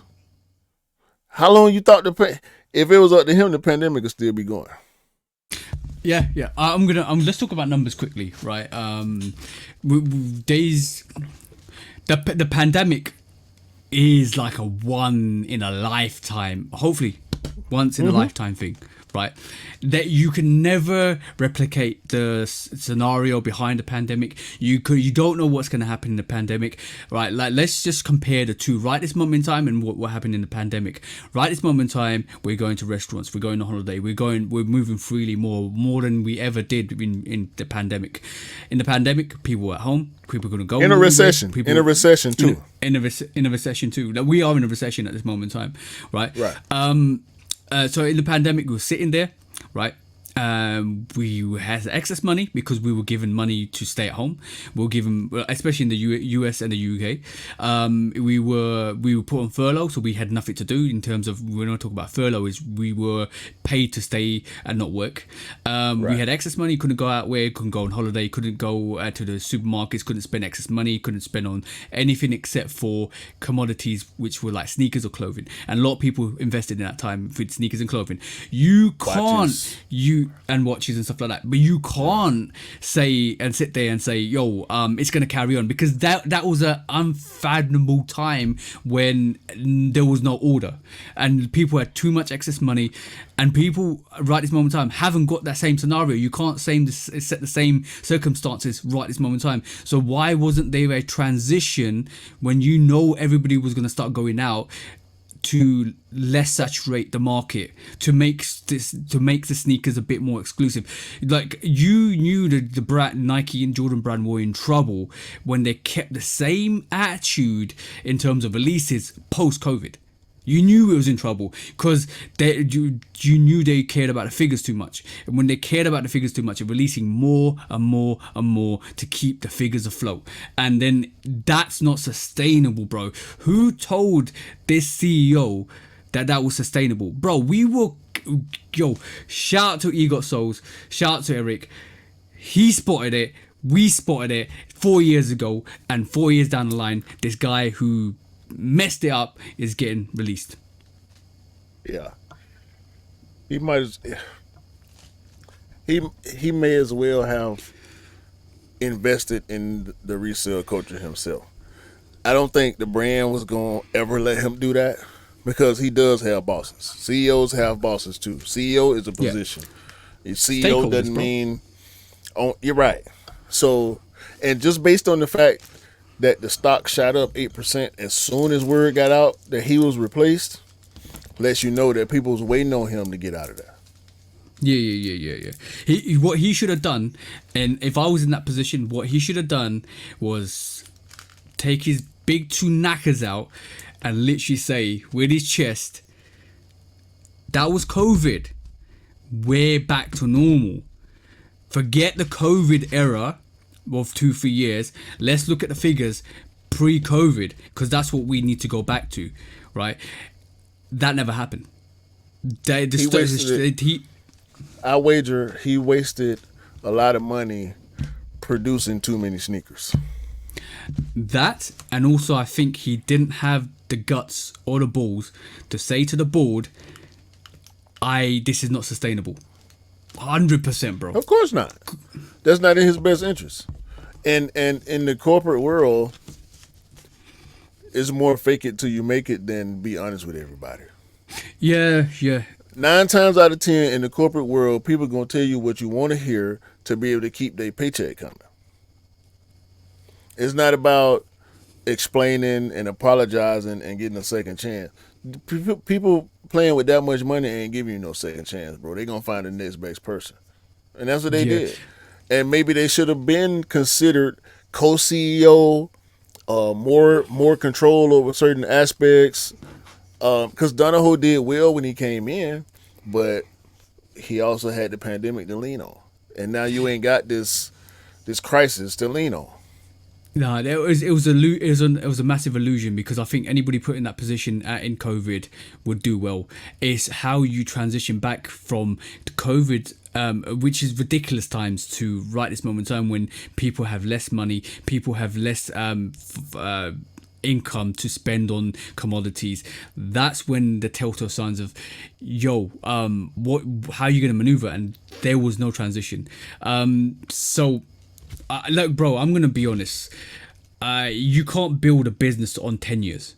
And I'm talking about 10 years of governments, 10 years of prime ministers, 10 years of CEOs. You can't. Because you automatically work into a narrative where you need to be the most successful within your time limit period and make the most money for the company. And that doesn't work. You can't build success on little 10 years like that. No government in the world... Yeah, it happens. But no government in the world, no CEO in the world can work off a 10 year. You need to give them a good 10 years of your CEO history. Depending on who you're talking about. Yeah. Exactly. Depends on who you're talking about. But bro, is never you. I've seen it from my workplace. I've seen it in different companies. You have a person coming for 4 years. They switch things round to make the most profit on a backbone skeleton crew, and then say he was a success, and then leave all that rubbish to the next person. But that's what it's about. People, when you get a new position, most people who want to continue to excel in whatever field they in, they coming in trying to make a mark. That's why most of the time employees don't like new management. Yeah. Because new management is coming in with new ideas, new policies, and changes that people ain't gonna always agree with, whether you understand or not. Like, I can speak for myself professionally. I don't agree with or care for every change or decision that management may make, but from a business perspective, I can understand why the changes are being made. And it go back to the saying, one rotten apple spoils the whole bunch. If you having a problem, you got to fix it. And sometimes you can't just single out the problem. You got to make a wide sweep change. You know what I'm saying? And sometimes the changes don't work. And sometimes they work for a little while. And then when the times change, if you just want to stand on your laurels and not be willing to change with the times and adjust to what's really going on, this is the result. You're gonna get moved out.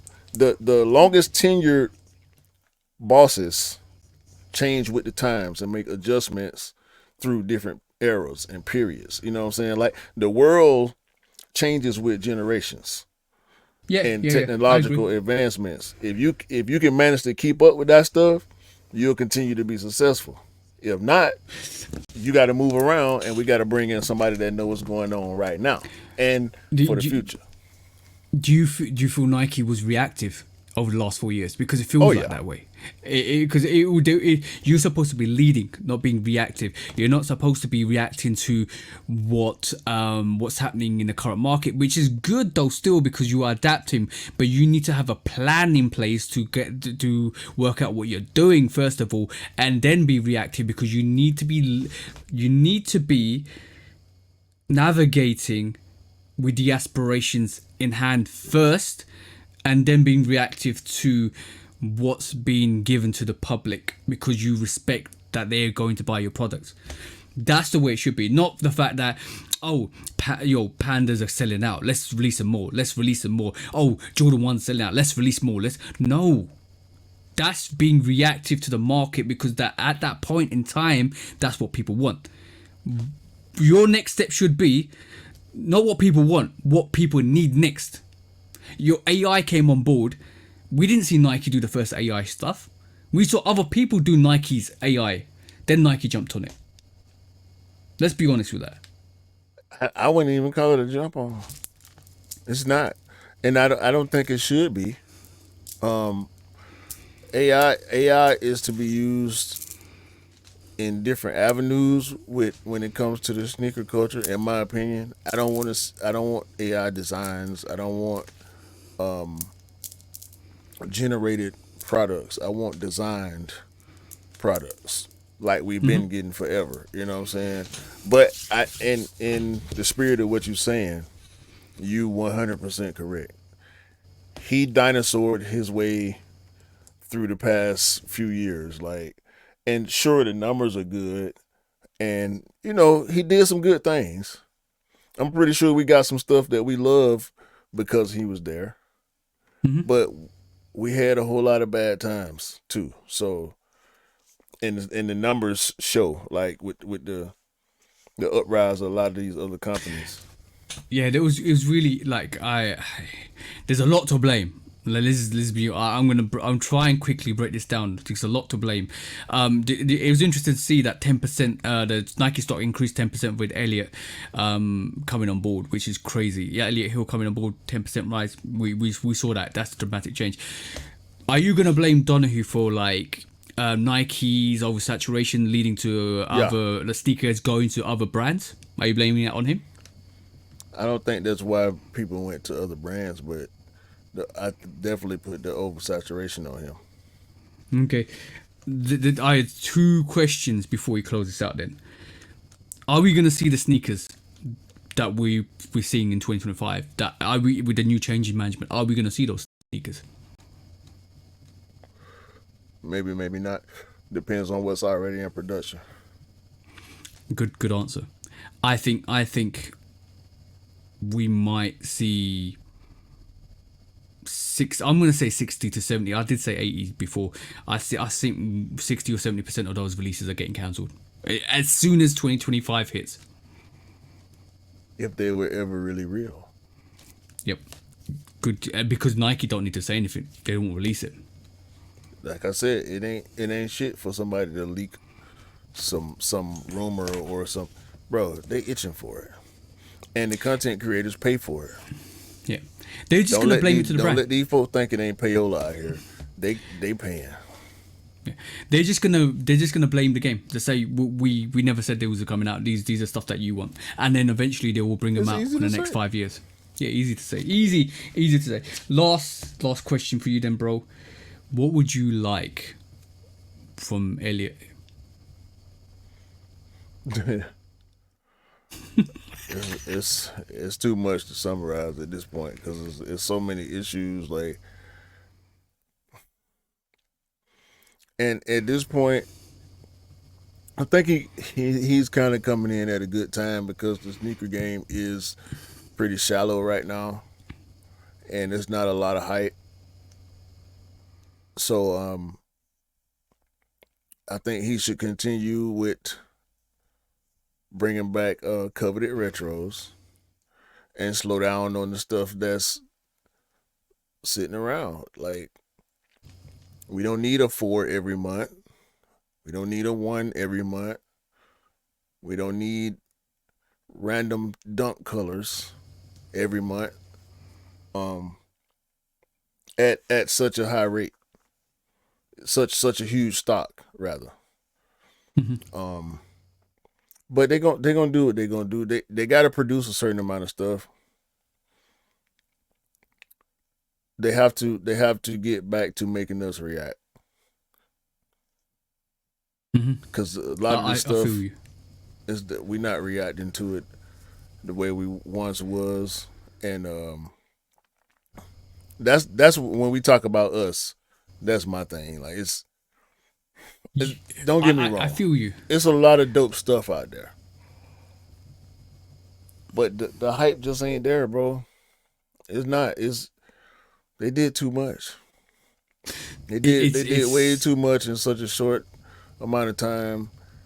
They got to pull it back. I'll just say that they it got to pull it back. it almost feels like a artist that's literally gone commercial. That's what it feels like with Nike at this moment in time. Yeah, It almost like they've lost some essence of them. Hopefully, the new CEO brings that back, and I hope that hope we kind of infused and really excited about some of these releases that we're gonna get. well, he's a marketing guy, so I got high hopes for him, but I And just what want to would, sit back for a while. and what did we talk about? Maybe with Benji, marketing. There's not enough marketing. Like I think, what Adidas did with Anthony Edwards is magic. Like there's I'm not not. enough I'm not marketing. saying. I'm not saying that it's not enough marketing. I'm saying he's a marketing guy, meaning that I feel like he would be more inclined to lean on culture versus just looking at numbers. And culture Yeah, is going to get you the numbers. yeah. Like I always go back to this, and we'll go to our next topic. When you when a chef eats a plate of food and reminisces about how his mum used to cook it and it tastes similar, that chef is always going to go back to that restaurant to eat that because it's a linked memory. When you can link when you can link products to memories, that's when you got everybody hooked. That's what's missing at this moment in time with Nike. That But we connection are, with the consumer. but you're already full. What happened when you're Yep. already full? Are you gonna still You, go get that meal that tastes like your mom? No, because you're already full. yeah, you're gonna wait. You're gonna wait until you're hungry again, and that's what we need. We need to be hungry as sneakerheads again. Exactly. I ain't talking about hype for the world, hype for us. Yeah, yeah. It is going, look, bro. It's going to be interesting. It is really going to be interesting. 2025, I feel, could be a very defining year Yeah. for the swoosh. Very defining year. It could go either left or right. That's how Yeah. critical it is at this moment in time with Nike and Jordan. It's been that all year. Like I said, Yeah, that's why we called all these no grill is safe and all that. We called it desperate. It looked desperate. this is why I've got that idea that we might not see more than half the releases that was dictated. I would like to see the Shatterback boards ones. I would like to see Wu-Tangs. I'm not too fussed about. Just for the people that really want it. Undefeated Force, yeah, maybe. But I think those three are probably the most definite ones that we're gonna see. Of everything else is White Cement 3s off. White Cement 4s I think we'll get. But everything else, nah. I'm not confident about anything else, to be honest. We'll see. Yeah, we'll see, bro. We'll see. Fascinating topic. Just guys, like I said, just keep tuned. 2025, big year, big year. Yeah. We'll see. I ain't got no expectations at this point. Bro, that's the best way to lead life. No expectations, but aiming for the best. Facts. Alright, shall we go and do what we normally hear to do? You already know. When resale is too high. Damn resellers. Order. When hype beats go too far. These damn hype beasts. Order in the court. Order. The back door opens. Guilty. It's time for Order in the court. the sneaker court of public Guilty. opinion.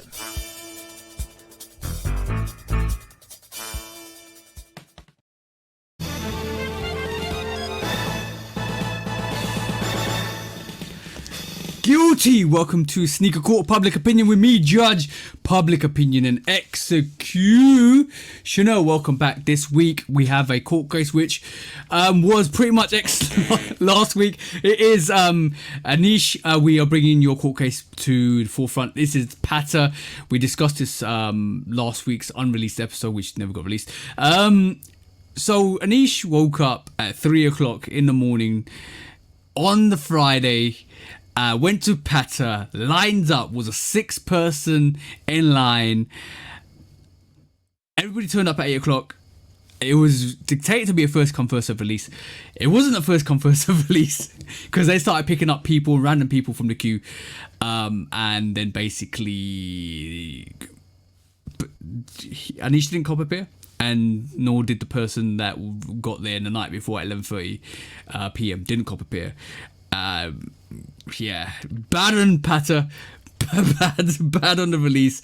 I feel sorry for Anish because he still hasn't got a pair 2 weeks out from release. And all I'm gonna say is, damn, that was a horrible day for Anish. I still feel sorry for you, but on that, bro.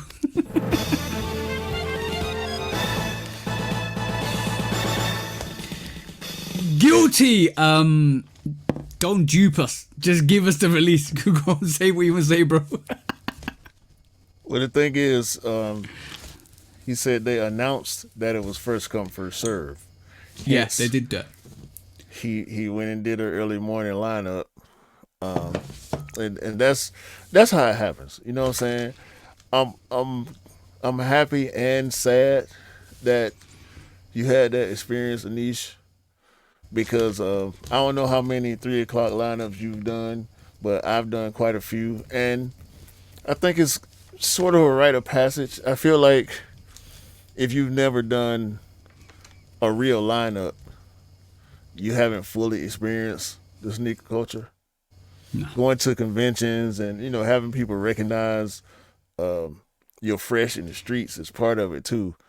But I've done multiple early morning lineups. I did a full camp out before, so those are experiences I think that are important for sneakerheads to be able to understand the culture really. Mm-hmm. But for Patter to announce via their Instagram that it was a first come first serve situation and then switch it up, that's foul, bro. Mm-hmm. That's foul. Very foul. If I was in Anisha's situation, I would be pissed. I've been in lineups that got canceled and switched around and all that. It's never a good feeling, and it presents distrust for the customer.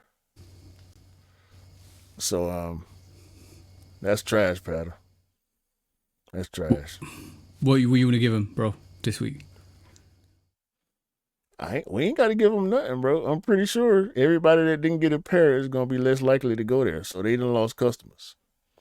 Yeah, just do better, like be more informative. I think there was mixed communication as well on retrospect from last week. They did say they wouldn't get rid of queues, but they didn't claim that they were going to have random choices. We always said first come, first serve because they move people along. It's bad on them. It's really bad on them. Just be clear. I've been to lineups where I've turned up and we waited out for hours and hours and all of a sudden they've just cancelled it. Just be more clearer to people. Don't waste people's times. Time is money. and you should be giving that sneaker for free if people have been waiting out there for all that long and they didn't get chosen to pick it. I just be more respectful for people's time. You got a big business, run it like a big business. Don't miscommunicate information and make people like really surprised at what you're doing. Pretty much. Yeah, you can make a lifelong customer, or you can create an enemy. Because people will sooner tell you not to go somewhere. Because people want to keep their favorites to themselves. You want to keep your favorite restaurant, your favorite stores a secret. Mm-hmm. When you hate an experience somewhere, you're gonna tell everybody you know, don't go there. They full of shit. And you mentioned a couple of companies before. Yeah. And I'll do it again. On that note, guys. Selling that dehydrated water, man. Dehydrated water. Guilty. Big companies make big decisions, which when they make big decisions need to be more clearer. Communication is the key to success, and when you don't communicate, you're not being successful. That's all I'm gonna say, bro. Facts. Listen to the man when he's telling the truth, y'all. When resale is too high. Damn resellers. Order. When hype beats go too far. These damn hype beasts. Order in the court. Order. The back door opens. Guilty. It's time for Order in the court. the sneaker court of public Guilty. opinion.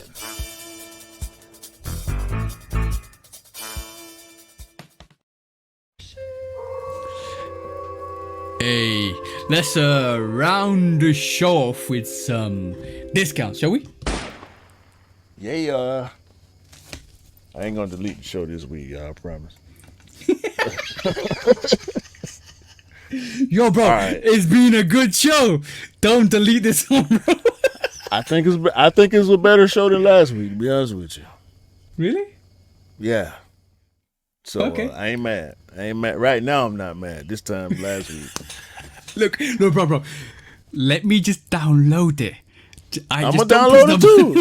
I normally wait a little while, but as soon as we stop, we're going straight to download. We ain't even gonna talk. Actually, we're not gonna do the post show until after the download is complete. I promise you. You know I'm gonna turn off my really camera, funny? my mic, and everything. You know what's really funny? I did mention we should record this, bro, because we've been talking about an hour after the show, and guess what? You did. We should have recorded it. At least we would have had some backup footage. Damn. Yo, guys, hold on. If you want to see this, if you want us to create a Patreon and put after show, just let us know. I don't know if they want to hear that type of language. They probably do. Though. Anyway, Go on, bro.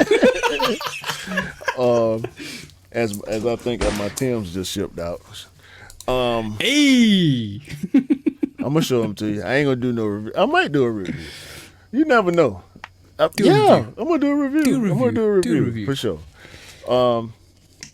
Some of these I got a bunch of discounts because some of these were topics from last week. But we gonna get out of the way to it. Yeah, let's smash them up, bro. Nike Ja 2 induction. That's the one thing I'm glad about that episode because I called it the wrong name last week. It's the Nike Ja 2 induction colorway. It's on sneakers right now. It come out tomorrow, I think, or next week or something. Bro, you didn't need to say that. Nobody heard it. It's cool, bro. We gonna keep it real. All right, cool. No, that's just a reminder for me because I just went with the first thing Sneaker Media called it, and the next day it was on sneakers. So, speaking of what Sneaker Media say, supposedly Trae Young is on his fourth and last sneaker with Adidas. So, yeah, Trae, we got new representation. You know what I'm talking about? It's looking different over here, Trae. You come on. We talked about this. You wanted him to come to Nike, bro. Yeah. Now we got better reasons for you to come. We got better sneakers and we got new management. Come on, man. Yeah, Hey, yeah, Elliot. yeah. You better be on the phone with Trey people. Man, that's all I'm gonna say. No. I'll go even better one for you. Elliot, you better get Anthony Edwards out of his Adidas contract. Somehow, some way. I don't know about that. I'm gonna mention that shortly. Anta. Kyrie Irving is dropping skate sneakers and lifestyle sneakers now. I saw them. Were you talking about Anta Hella, yeah? Yeah. Yeah, The you Hella knocked off one of my...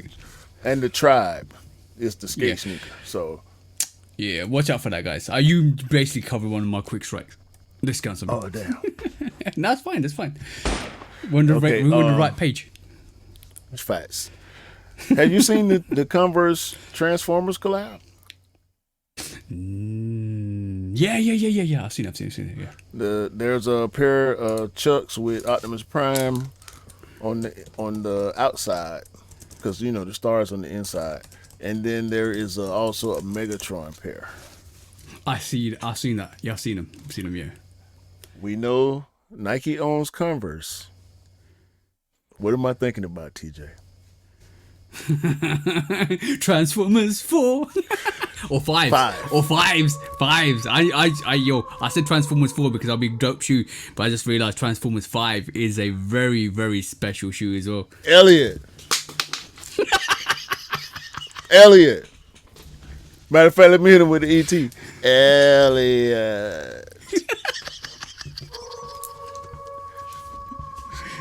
Elliot. Phone home, Elliot. You hear me? No. Phone home to Cybertron with them fives. Hey, the connection is there. We back. Transformers Converse, Transformers Night. Come on, Elliot. Yeah. Don't fail us. What you should have done was Elliot Transformers 5s. Come on, Elliot. You playing. Don't play. Don't end up like Donahoe. We'll boot your ass out of here too. I think so. Supreme Jordan is back. Oh, I saw that. I don't know what we getting. Hopefully it's better than them damn 14s they dropped a few years ago. Was that the last Supreme Jordan? Yeah, I think so. You heard what you heard? Jordan 17.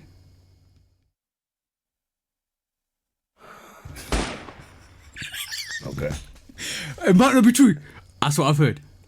At some point, we're gonna get a Supreme Jordan. It might be late this year, early next year. We'll see. Yeah. Speaking of Ant-Man, I can't remember who it was, but some baseball players are wearing AE1 baseball cleats. That's not a good sign, Elliot. The baseball players are wearing Ant-Mans on the field. That's not a good sign for us, bro. Mm-hmm. However, every football player with some real swag has been wearing Diamond Turf 96 cleats. If you got real swag out here on the gridiron, whether you in college or the NFL or wherever else in the world playing football that use football cleats, you gonna get you some DT Maxes. Now they probably expensive, because I've been seeing a lot of colorways that ain't came out. We got a few that actually came out in stores that me or you or whoever could buy. But, you know, the NFL players and college players, they out there rocking all type colors of Deion cleats, bro. And Deion showed a bunch of colorways, a yellow and black, triple black, and some more colorways. So I don't think Nike's done with the DT96 Max GR, if you will. And last but not least, the Diamond Turf 1. You know how LeBron not always, but LeBron in the past has done Diamond Turf versions of his sneakers? Mm-hmm. The LeBron 21 Prime 93. Ooh. It's a LeBron 21 Diamond Turf. You see that?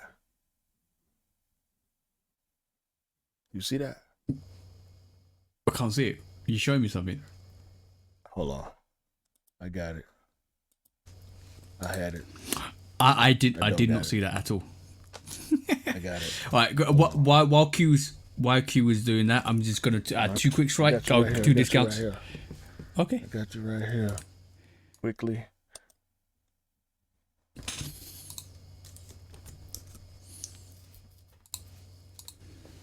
Hey, that's fire. I That's want fire. That is supposedly coming summer 2025.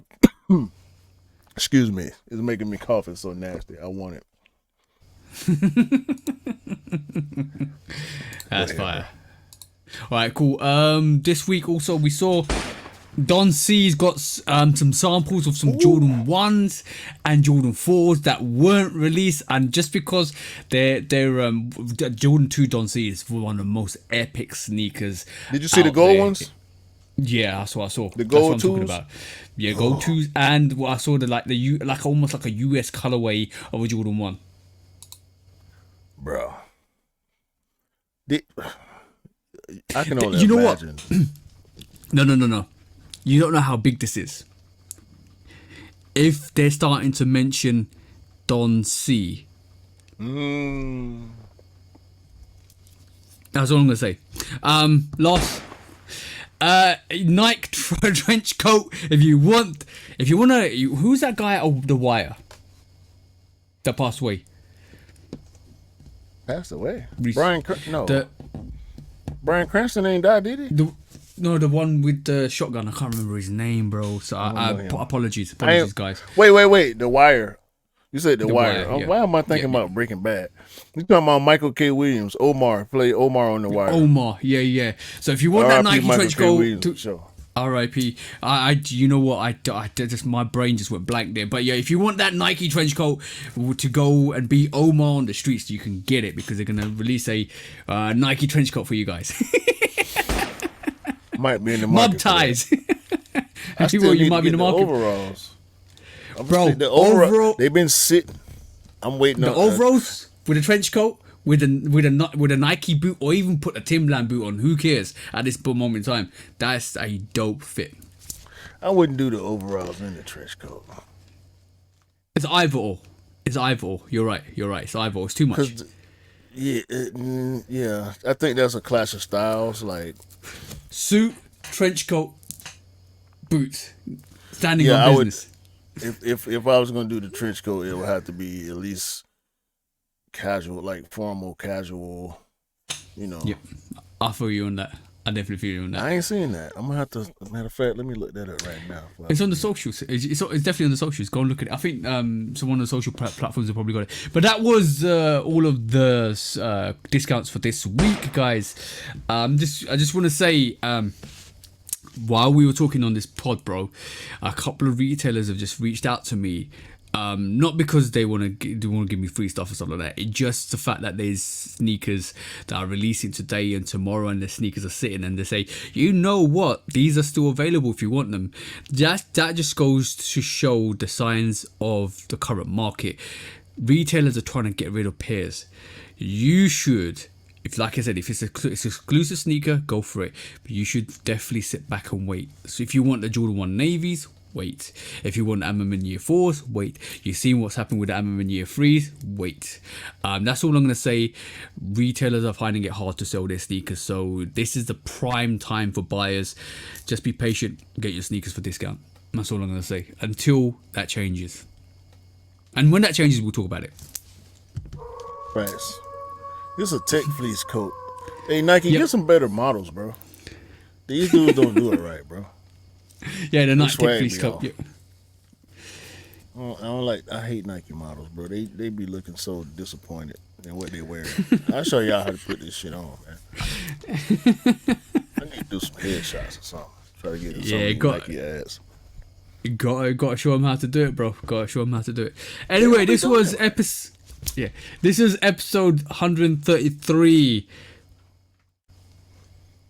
Call it, bro. I was gonna say part B or part 2, but I'm not gonna Recording 2. Hashtag 2. Y'all gonna see Go those. on, bro. I promise. Yeah. Hey, y'all have a wait. You was I was finna gonna say say something, I was gonna say if you don't, we see you the week after.